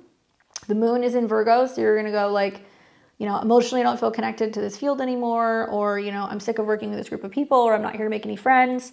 And thankfully, Jupiter and the Sun are going to be coming into your 10th house, getting ready for eclipses in August. You could change jobs, you could change teams, you could change departments if you want to stay in the company that you're in. Certainly there's an opportunity to go back to school, especially with North Node eclipses or eclipses near your North Node in the 9th house. And I think with Jupiter in opposition to Neptune and Mars, you'd be looking for a job that's going to be in another location. So you'd be looking for a job that either would allow you to relocate, or it would give you some kind of management role, but it would require you to kind of uproot your life and potentially go somewhere else. All of that Jupiter energy is going to like spike up all of the 3rd house and either get you traveling, studying, or relocating. That's going to start up in July. But the fact that this is going to trine your 6th house means that it could be a better work environment, or you're willing to go the distance for that kind of job, or you're willing to relocate. She says, I have offers now, but they don't seem aligned. I mean, you have a lot going on right now. Sure, you could make money, right? Like that's the new Moon in your 2nd house. You could make money, but you're not totally emotionally fulfilled. I would say you have to be really picky with what you want, knowing that February and April can be a little difficult. You're going to have more strength when Mars gets into Capricorn. So like, for example, when we get to like the Capricorn new Moon in mid-January, this is now trining Uranus, and it's also trining aspects in the 10th house, which could produce something better. Like if you're not crazy about what you have, or you think you're going into a similar situation, yes, wait, like definitely wait. And if you're not finding it, then yeah, you're going to have to really kind of tough it out February through April. But after that period, you'll find that whether you stay committed or you hold out for something that's better, come August, I mean, the eclipses and the Jupiter transit, so many Scorpio risings are going to have such an amazing career year. I'm only taking into consideration Jupiter in opposition to Pluto, where I'm like, oh, well, does work go so well that you move to a new apartment, or are you having to relocate for a job? But as a Scorpio rising with all that Sag, you're going to be glad that I think you held out for something and like you held your ground on, what's going to be best for you in the long term. But yeah, February through April, that's going to be the time that's going to be like the pinch. And also, like I said, it's preparing you for your Saturn return. Your Saturn's technically in your whole sign 7th of relationships, but you're getting a taste of it, getting ready to go through your whole sign 6th house. So a lot of this is the preparation and the buildup for your Saturn return. Which obviously doesn't happen until you're close to 29 or 30. And patience will definitely be a virtue here. Sun conjunct Chiron and Pluto, it's also a lot of this is like knowing your worth. And with the trine of the North Node, something about teaching or education or broadening your experience or your certifications, training. I mean, those kinds of things also really enhance what's going on with your career. And if you notice, as the North and the South Node are going through Virgo, let's go back. And Pisces, it's starting to square your Sun and Chiron and Pluto. So you're like, okay, I can't just make it be about the money. You're going to realize that you have like a breakdown where you're like, it can't be super financially focused. I would advise you maybe with like Saturn going into the 6th house, like working with a career coach or talking to not like a headhunter, but somebody who does like job placement, or, you know, somebody who can kind of guide you in the direction of like looking at positions that might fit some of the qualities that you have. I think that would be like a really good idea for you if you can speak to like a recruiter, because I think, you know, Saturn going in the 6th can be about somebody helping you, you know, figuring out where your best work can be done. So rather than feeling like you're going into some of this blindly, you know, kind of updating your resume and like saying, hey, giving it off to somebody who can help might be a good idea. And making some changes when it comes to like your online presence, because Saturn is going to be that too. So updating resumes, focusing on LinkedIn, and passing that off maybe to like a recruiter or somebody who's doing some headhunting could actually be a really good idea. And it can kind of release some of the pressure of feeling like you have to figure it out all by yourself, right? Anyway, I hope that that's kind of helpful in giving you some insight with what's going to kind of happen with work. All right, well, it's been an eventful evening, that's for sure. We are still, I'm checking in again. I'm looking at on different browsers, guys, to see what's going on with PayPal. So if you guys have sent anything, if you're waiting for a reading and you do not get one, I am not ignoring you. We will give you the email again. Can we put the email in the chat?